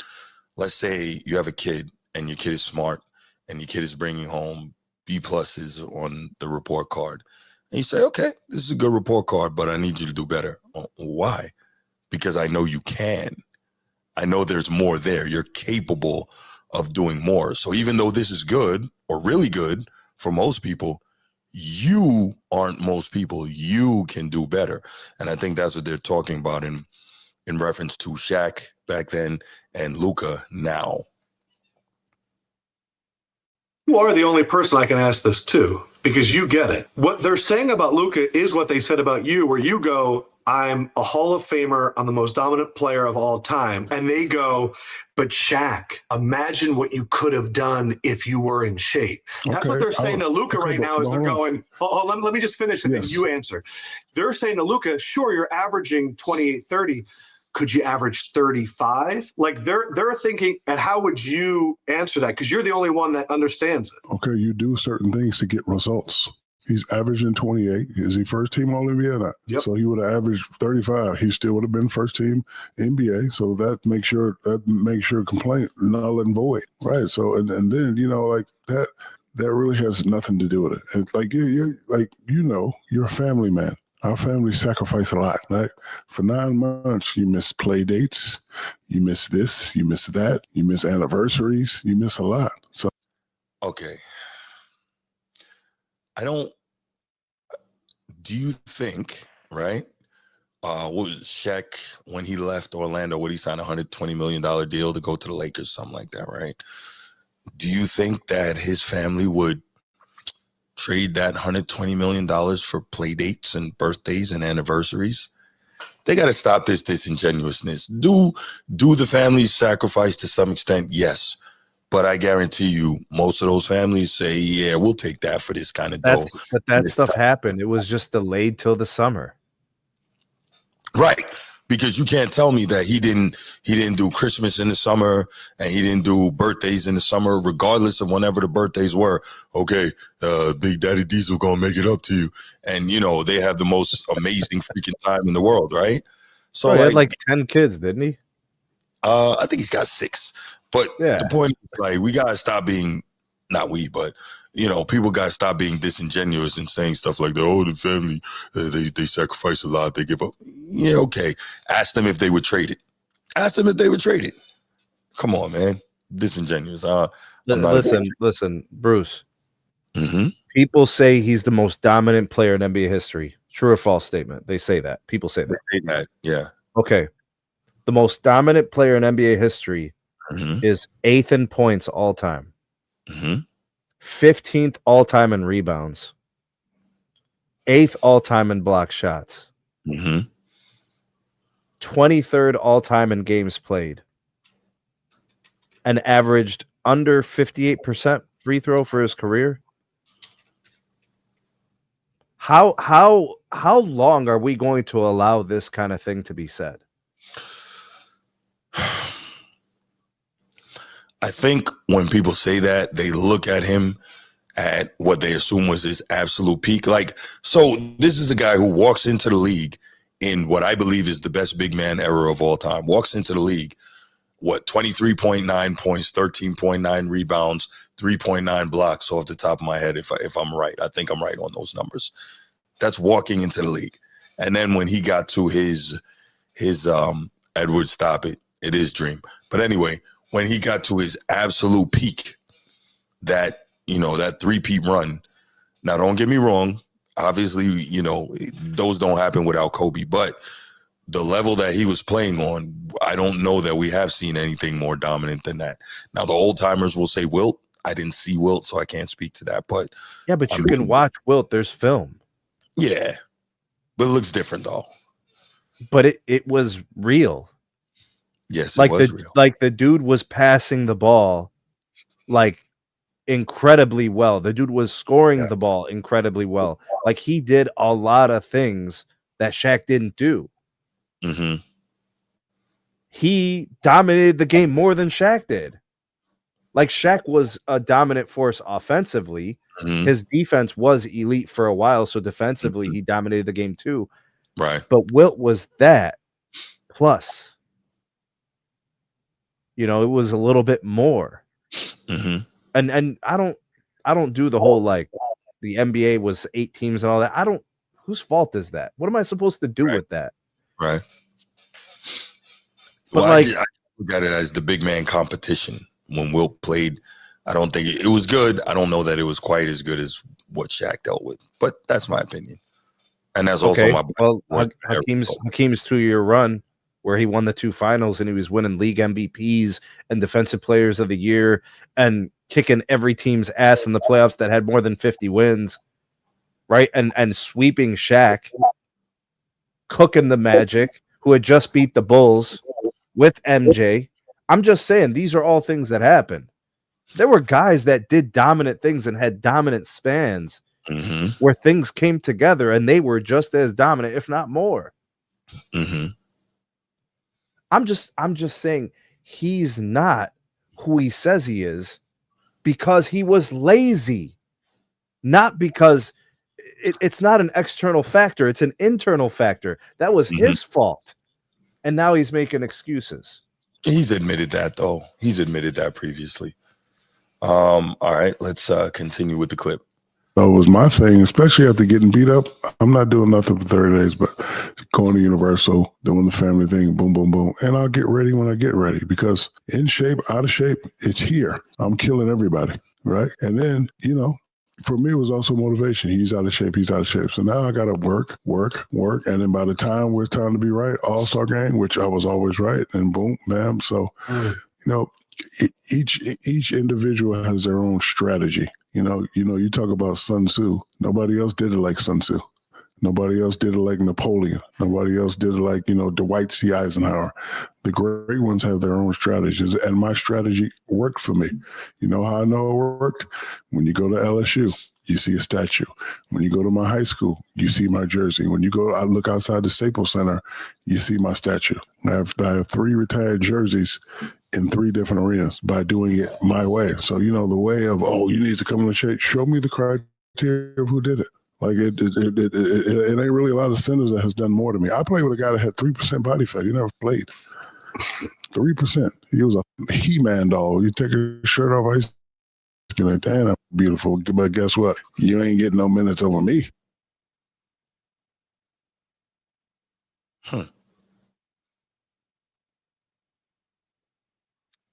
Bro, Shaq has such an unusual way at looking at it, bro. Yeah. It's just self-present. It's like, where does that come from? We're talking about the same guy who said Yugoslavia is hyping it up when Yugoslavia had already been dismantled like 15, 20 years before that. Right. He just say anything. Shaq will say anything, bro. He's interesting, man. He's interesting. Sun Tzu. I'm not sure what Sun Tzu, Napoleon, or Dwight D. Eisenhower had to do with his argument there. But what was Dwight? Okay. What was Eisenhower's middle initial? D. He said Dwight C. Eisenhower. Oh, he said it very confidently too. I'm just saying. I'm not, you know. I'm just, in all seriousness, I'm not really sure what those 3 historical personages have to do with Shaq's argument in this particular case. I don't know. I guess his argument is that everybody does outcomes, right? Okay. Outcomes. You know, they got the results. Okay. All right. Fair enough. Yeah. I don't know. Shaq is hard to take on a lot of these basketball topics because he doesn't have any standardized thoughts on these things. He's kind of all over the place. You know, this is a guy who said Steph Curry should be in the GOAT discussion, but then when he made his top 10 list, Steph Curry wasn't in it. So it's like, what are we doing? I don't know. Shaq is interesting. I mean, I love Shaq, you know. He was an entertaining player. He's entertaining to watch and listen to on the show, you know. He's a Muslim brother, so there's always love there. He's one of the greatest NBA players of all time. Yes, there's Like no question. he belongs in people's all-time lists. But Yeah. when He's a top you 10 guy. admit that you were lazy or you didn't prioritize your fitness or conditioning, and then you spend a large majority of your career out of shape, injured, missing games, and then you admit that it costed you, you can't come back and talk about how your way worked. No, you can't. That Well, I guess doesn't make any sense. He can say, I got an MVP, I got 4 chips, I got 3 finals MVPs. But you also have to say that Steve Nash took 2 from you, or at least 1. You know, and I'm not a big believer in all the MVP narratives. To me, it's a subjective award. Sometimes it's the best player in the NBA, and sometimes it's not. You know what I'm saying? But like, you're admitting things you're snitching on yourself that you cared a little bit less than you should have. Right. And you were just like, everything's gonna be all right. Yeah. You know, who leaves greatness to chance? Not a clue. Not a clue. And you know, again, just all you have to do is watch the sit down with Kobe, and you'll know that he acknowledges, yeah, I could have done better. You know, I could have worked harder. I should have. So why does he say that in front of Kobe, and then why does he say it differently in front of this guy? And this is what I'm saying. It's so difficult to deal with Shaq because his commentary and his stance is so it's like he's always in quicksand because it's always changing. He's not, you know, he's not solid on anything, and it's really weird to me. But you know, I don't know. I really don't know. And it looks like Nino's saying that I changed my criteria. I don't know what that's in regard to, but you can call me out, Nino. It's all good. I was about to say, yeah, let's. I wonder what it's about, like what he means by that. But all right, click the link and tell us what that is. Yeah. Let's go ahead. We'll take our last few calls of the night, and then we'll wrap it up. Shaq is all-time great, bro. We're talking about only a few guys at his position that are better. You know, like objectively speaking, like there are a few guys who are better. Subjectively speaking, people will tell you he's the most dominant player ever. I don't know, man. He's a tough one. He's a tough one. Yeah, he's a tough one. Edward, what you got, man? Oh, don't say nothing crazy, man. Don't do it. Yo, hey, wait a minute. Hey, man, look, I understand you got a son, but stop trying to son me, yo. Nobody trying to son you, man. Relax. Man, you being a real poop putt. But man, don't be no poop putt, man. I know how to clean my shoes. But yo, man, so it's a lot to unpack here. It's a lot to, yo, Bruce. I hope you getting all right, man. Man, man, there you go. There you go. Ask for extra water. But anyway, so let me say this, man. So like, man, you know, Shaq, I wouldn't say I'm gonna give him the benefit of the doubt, but we all human.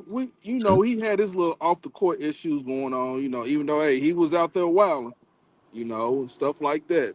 You know, I mean, it was footage out there showing that you know, when they played when he was in the finals with the Miami Heat, he told D-Wade, hey, you gonna have to take over. I'm not focused. I'm not in that mindset, you know, taking over the game and all that. And that's when D-Wade was taking over. So, you know, he was going through his off the court issues with his family, his wife, and hey, that's what he was doing. You know what I'm saying? He was a wild boy. That, you know, he signed that contract when he said he was in Magic City. 100, you know what I'm saying? So he was doing his thing. Look at Bruce. I see you, Bruce. Wild boy. Look at you, boy. is that real life, bro? Is that confirmed? Like put me in that, man. What's confirmed, Steve? What you talking about? The signed that thing there? Yeah, he said I watched it. It's a documentary. It's on Stars when they doing a series of Magic. What, he signed it on a napkin or something? What was this? I don't know. He said Jerry West sold him this contract, you know, and stuff like that. And you know, he said he was in Magic City. He said, hey, I'm gonna do it. He said it was also on TNT when, you know, when they was on the show, he said he was doing that. But I mean, yeah, he his off the court issues, like, man, you know, messing around and all that stuff, then you got. I'm not shaming or being sexist. Let me just say that here. Just But he was busy off the court, bro. He was making music and albums and movies. Like he was yeah, all he up in other he stuff. was doing all that, and you know what I'm saying. He his wife. And man, hey, I don't know, man. It cuts deep when a woman says she never loved you, but hey, that's mad crazy. She said that, bro. Man, dog. She said she was never in love with that man. I think she's trying to hurt him. Yeah, based off of that. That sounds like deliberately trying to be hurtful. Yeah. Man, that hey yo, hey man, man. Let me pardon my French. Yeah. I'm pardon my French on man. that. Yeah, but he had that, and then like man, so with that being said, I mean, so do y'all think was that like player empowerment, the moves that he was doing, not taking it serious, not practicing, and now would you say that's player empowerment, Bruce Sneed? No, I don't think so. I think that's distraction. Yeah. Okay, but we shame this era of basketball players not taking. Yo, what are you talking about, man? We're not talking. Okay. I'm just saying. It started also with AI too, but that's my favorite player. Why are you always trying to turn everything into some battle I'm not in this era? What is that about? No, it's about what I'm saying, sir, is about that this stuff happened before, but we shaming this era. Yeah, it's been happening a long time. Absolutely. Carry on.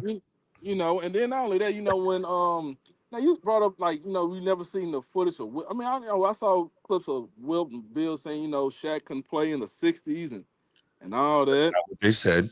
What did they say, sir? What did they say? Correct me like you like to do, bro. Come on, get yourself together. Pop your collar. They were asked how they would play against him if they had to play against him, and both of those guys were elite track athletes, so they said they would run Shaq out. That's what they said. They didn't say he couldn't play back then. That wouldn't have worked in Orlando. It would have worked in LA and on. I think it probably still would have worked in Orlando, though. Will? Maybe. Think about it. Will, sure. Yeah. Will, absolutely. Yeah. And Mr. Russell was the track and field champion out in I guess at the time that was West Coast Conference. He when he graduated from college, he was the number 7 ranked high jumper in the world. So I mean, they were elite athletes. Man, that's real, bro. Hey, that was killing those full-time workers. But anyway, we're gonna go somewhere.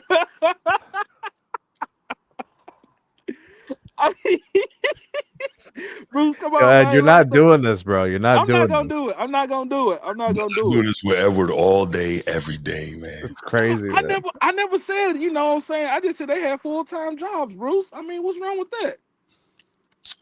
What you think I'm trying to say? The collegiate athletes had full-time jobs. The collegiate athletes that he was competing against had full-time jobs. That's what you're saying. Exactly. I didn't say they was grocery store baggers or garbage men or firemen. Edward, man, carry on. Okay. But like I was saying, man, I mean, is he a top 10 center? Who? Shaq. Shaq is a top 5 center. Agreed. Okay. But but I thought that, what I'm saying, does he, I don't know if he would, I wouldn't put him in that, him being as a GOAT of center. It's like that. I wouldn't put him there. But he was dominant, what I'm saying? He was very dominant, what I mean? And then, of course, somebody asked, I don't know why they asked that question about Hakeem and Shaq. Come on, man. That's Hakeem all day, every day. I would have said that. And I knew the answer to that before he even asked that question. You know what I'm saying? I mean, I saw old videos, man. I almost fell asleep when he played against the Spurs. But anyway, I'm going to let y'all, you know what I'm saying, go. You know what I mean? Hey, Bruce, I just gave your boy a compliment, man. He was killing the Spurs, bro. Hey, he was killing David Robinson. I showed you that, man. I mean, you the king of backhanded compliments. Talking about, I just gave your boy props. I was about to fall asleep while I was watching it, though. Man, I was tired. I was sleepy. So next time, watch Dream when you awake. Don't be disrespectful. Yeah, come on, bro. I want you off some caffeine, bro. I want you drinking coffee and sipping tea and off your 5-hour energies that you be taking before the weight room, bro. Bro, I do not. Hey, I don't do that, man. I just stick to strictly cane protein, and I don't do those. I don't do coffee. You don't do coffee before you lift weights? No, I don't do coffee. No, absolutely not. Oh, bro, I chug like 32 ounces of coffee before I lift weights. Damn. Yeah, I Man. don't know what you doing. Yeah, bro. You win there, but hey, you all natty though. That's all that matter. You know what I mean? I'm not playing no games, bro. I need to last a long time, bro. I got a family. Exactly. Right. But I'm gonna let other people get in, man. Salute to the panel, man. Make sure everybody hit the like and subscribe. Hey, Ed. Man. What's up, brother? Water. Hey, yo, man. I seen that you gave love to beans when you said, you know what I'm saying? BC in the third lane. Exactly, you know what I mean? But Bruce, man, I don't know what's wrong with Bruce, man. What is wrong with you, man? I don't have a problem with Beans. I'm just saying this other dude's better than him. Bro, there's people that say that Beans was better than Jay-Z during that era, bro. I wouldn't say all that. I wouldn't say that. He was. No, I wouldn't. No, I'm not going. People were saying that the bars hit harder, bro. That is true. Okay, I'm glad you said that. Then, so Sneed, let me ask you this: that song he put out, "Feeling in the Air." How do you feel about that? How you feel about that track? That's a sick track, bro. Thank you, bro. That's all I appreciate, man. It ain't better than What a Thug About, but anyway. That's a sick track too. There you go. All right, man. With that, good call, bro, man. the realest track was The Truth. That was hard. That was the realest ever, bro. When I heard that, bro. Yeah. Bro, how about this? That was in rotation in the Sneedmobile for like 3 summers, bro. You know what I'm saying? Remember the remix with Jaheim, bro? That was crazy. I was me and Edward were talking about this yesterday. I know we digressing. Give us a second. Mac and Brad was my other one. Mac and Brad with Face. Yep. Gosh, yeah. Bro, the way they were going back and forth to it. Yes. All right, let's how about the way the song fades at the end as Scarface is just spitting. Yeah, he's still rhyming. Yeah, that was tough. Nino, what you got, man? Nino, what up? Distracted. What up, man? All I want to know is, yes, sir. We got to keep the same. Do y'all believe in longevity when it comes to these debates, or we going strictly peak? I like peak over longevity. What's longevity though? Too. What's longevity though? All right, now we going. See, this is where we're going with it. The GOATs. We're gonna go straight to the GOAT debate. Jordan, Bron, Kobe, Kareem. Kareem. They was great for a long, long time. So but if we just put in peak in, I think that brings a lot of more people to it. We gotta, cause Shaq I went back and watched it, and I've been hollering at Bruce, so he know he ain't lying. In 01, this is what I'm saying. We see these players play. AI was my favorite player. I went back to watch. She was out tripping. If you take Shaq off that team and let Kobe and AI go head up, they look closer than what the career gonna be. Longevity gonna put Kobe way above AI. But if we go AI's peak, he can be mentioned right there with them guys, but he didn't work. Even he said, like y'all said about Shaq, he didn't work. AI said he didn't work at all. I ain't even gonna say long enough. AI said he just showed up. But if you go to Kareem and Shaq, right? I watched the film. Kareem was way more potent than Shaq. But Shaq peaked. Go ahead. Shaq peaked when he gained the stuff that y'all talking about working out. When Shaq gained 40 pounds, looked like, and still had the same athleticism. I don't know how. That was his peak. He needed that extra weight. But there was no Kareem. So what do we do with that? There was no Patrick Ewing gone. So what? I'll be confused with all this stuff. Hold on a second. Allen Iverson in 2000, 2001, right? That's his best season ever, right? I'd say so. He played 71 games.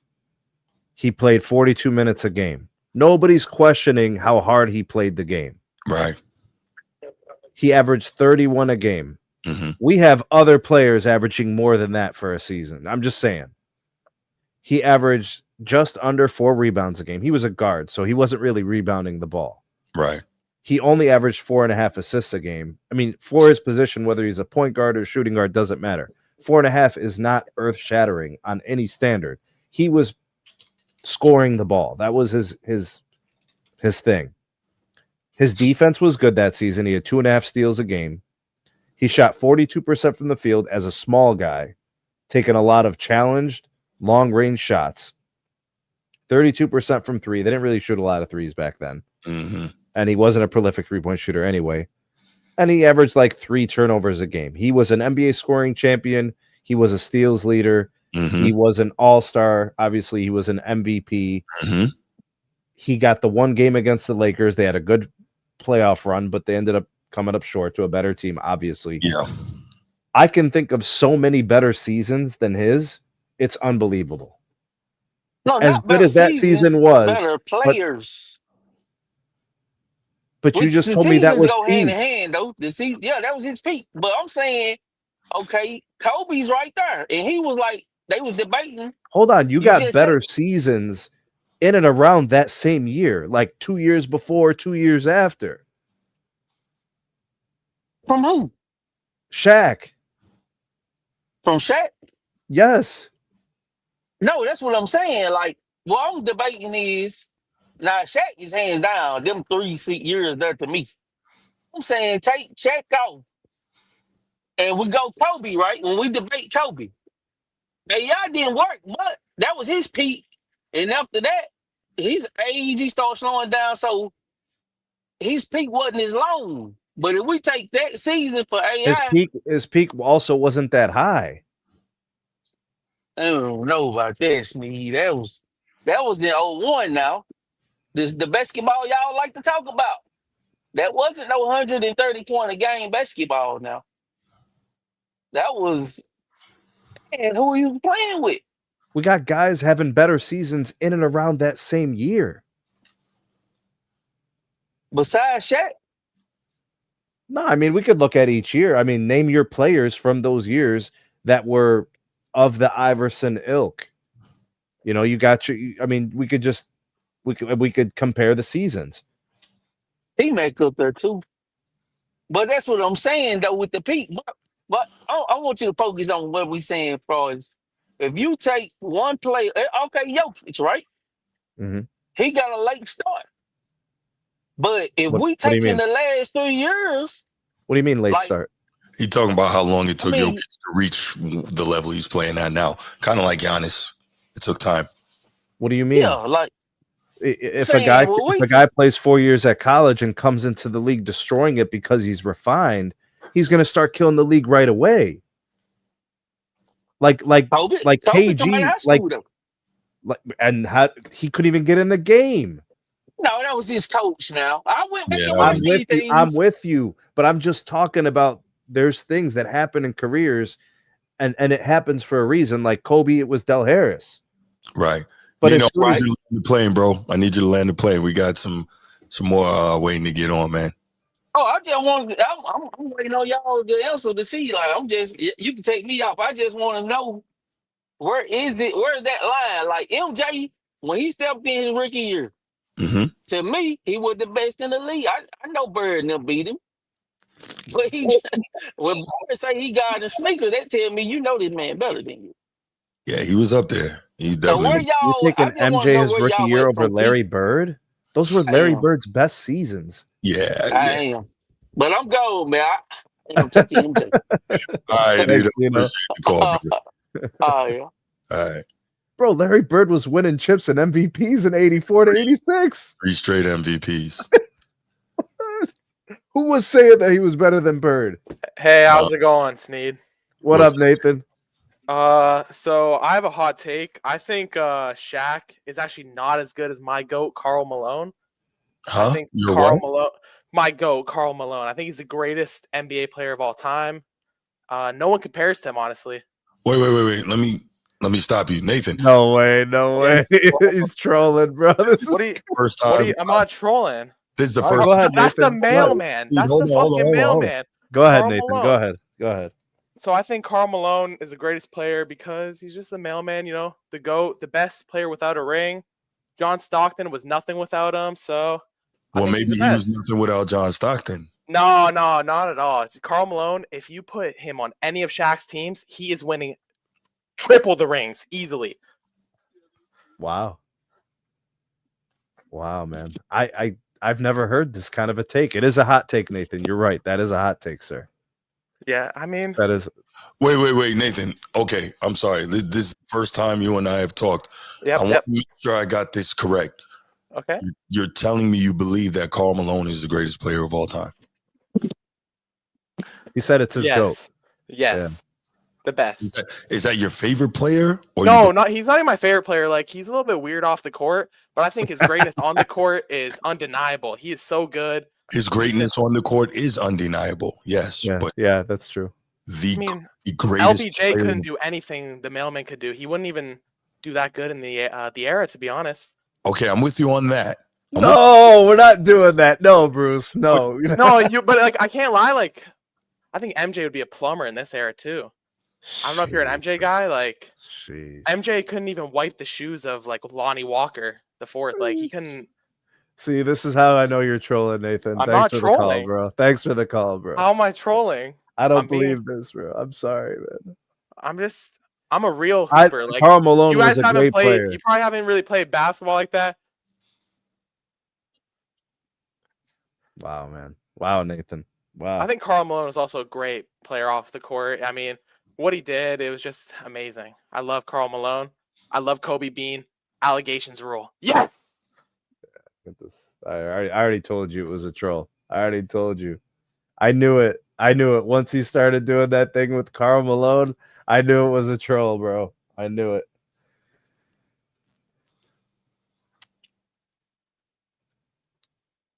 Bruce. It was just a troll. Okay. Okay. Barbecue chicken. I saw. Whoa.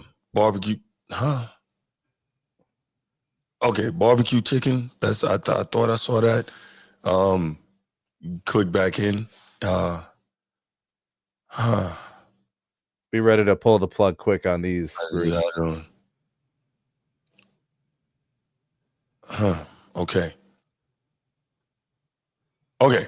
All right. So you got about another minute or two, and then we'll go ahead and end the call because and the show. I think maybe call like that should be the end of the show. I don't know. Bro, I mean, it's 10:47 p.m. Eastern Standard Time. I think some of these guys should probably be asleep, getting ready for school. Yeah, I'm about to go get a lift after this, and then. You feel good enough, Bruce? Yeah, you getting there? Yeah, I'm getting back into. Yeah. Remember the first thing you're gonna notice is gonna be the capacity. It ain't gonna be like, you know. Yeah, yo, I was so sore.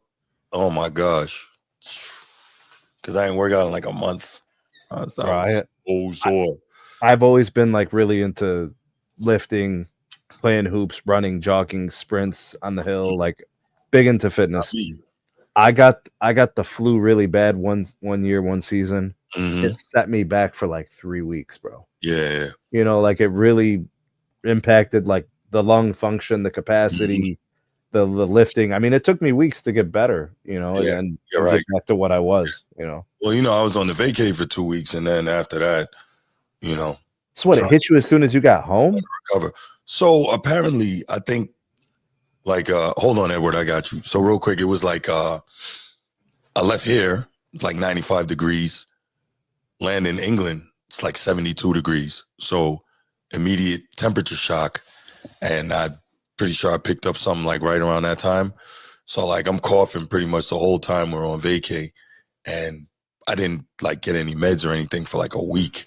So that probably, I thought it was just, you know, it'll pass, whatever. And I think that kind of allowed it to incubate in my system or whatever. And then I get back and I'm like hacking up a lung, and my wife is like, you need to go to the doctor. I'm like, nah, I'm good. So I went to the doctor. Like, yeah, I'm good. No, you ain't. You know how that goes.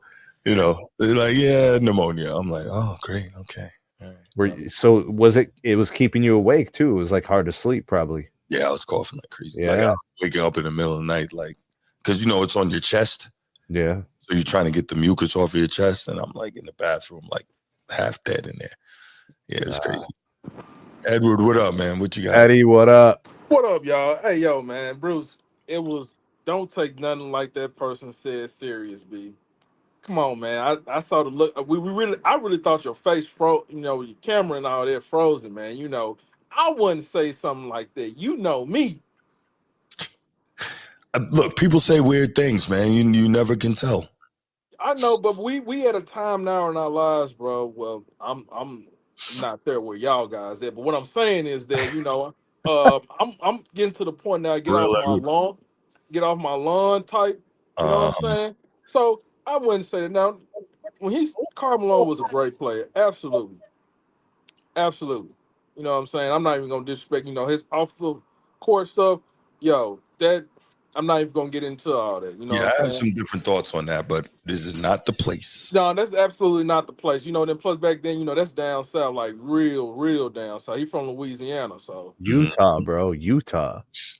you know what I'm saying? So then, man, golly, bro, that man must have been like 12 or 15 years old. You know what I'm saying? I don't get it. But anyway, man, I mean, like, I ain't catch all of it. You know what I'm saying? I just heard that part, but man, Bruce, don't let this. Crazy. Don't that was very mad crazy. You know what I'm saying? Yeah, I know. Yeah.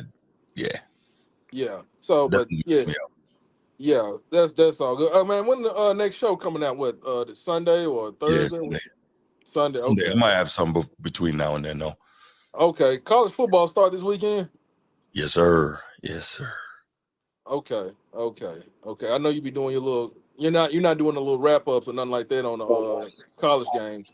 Oh no, college. No, I talked to my guy. We're gonna be back with it this year, definitely. For sure. Looking forward to that, bro. Yeah, man. Yeah, we do it. Okay, so I got a Notre Dame fan and I got a Buckeye fan. No Memphis fans here, no Tennessee fans either. Get out of here. Yo, I don't.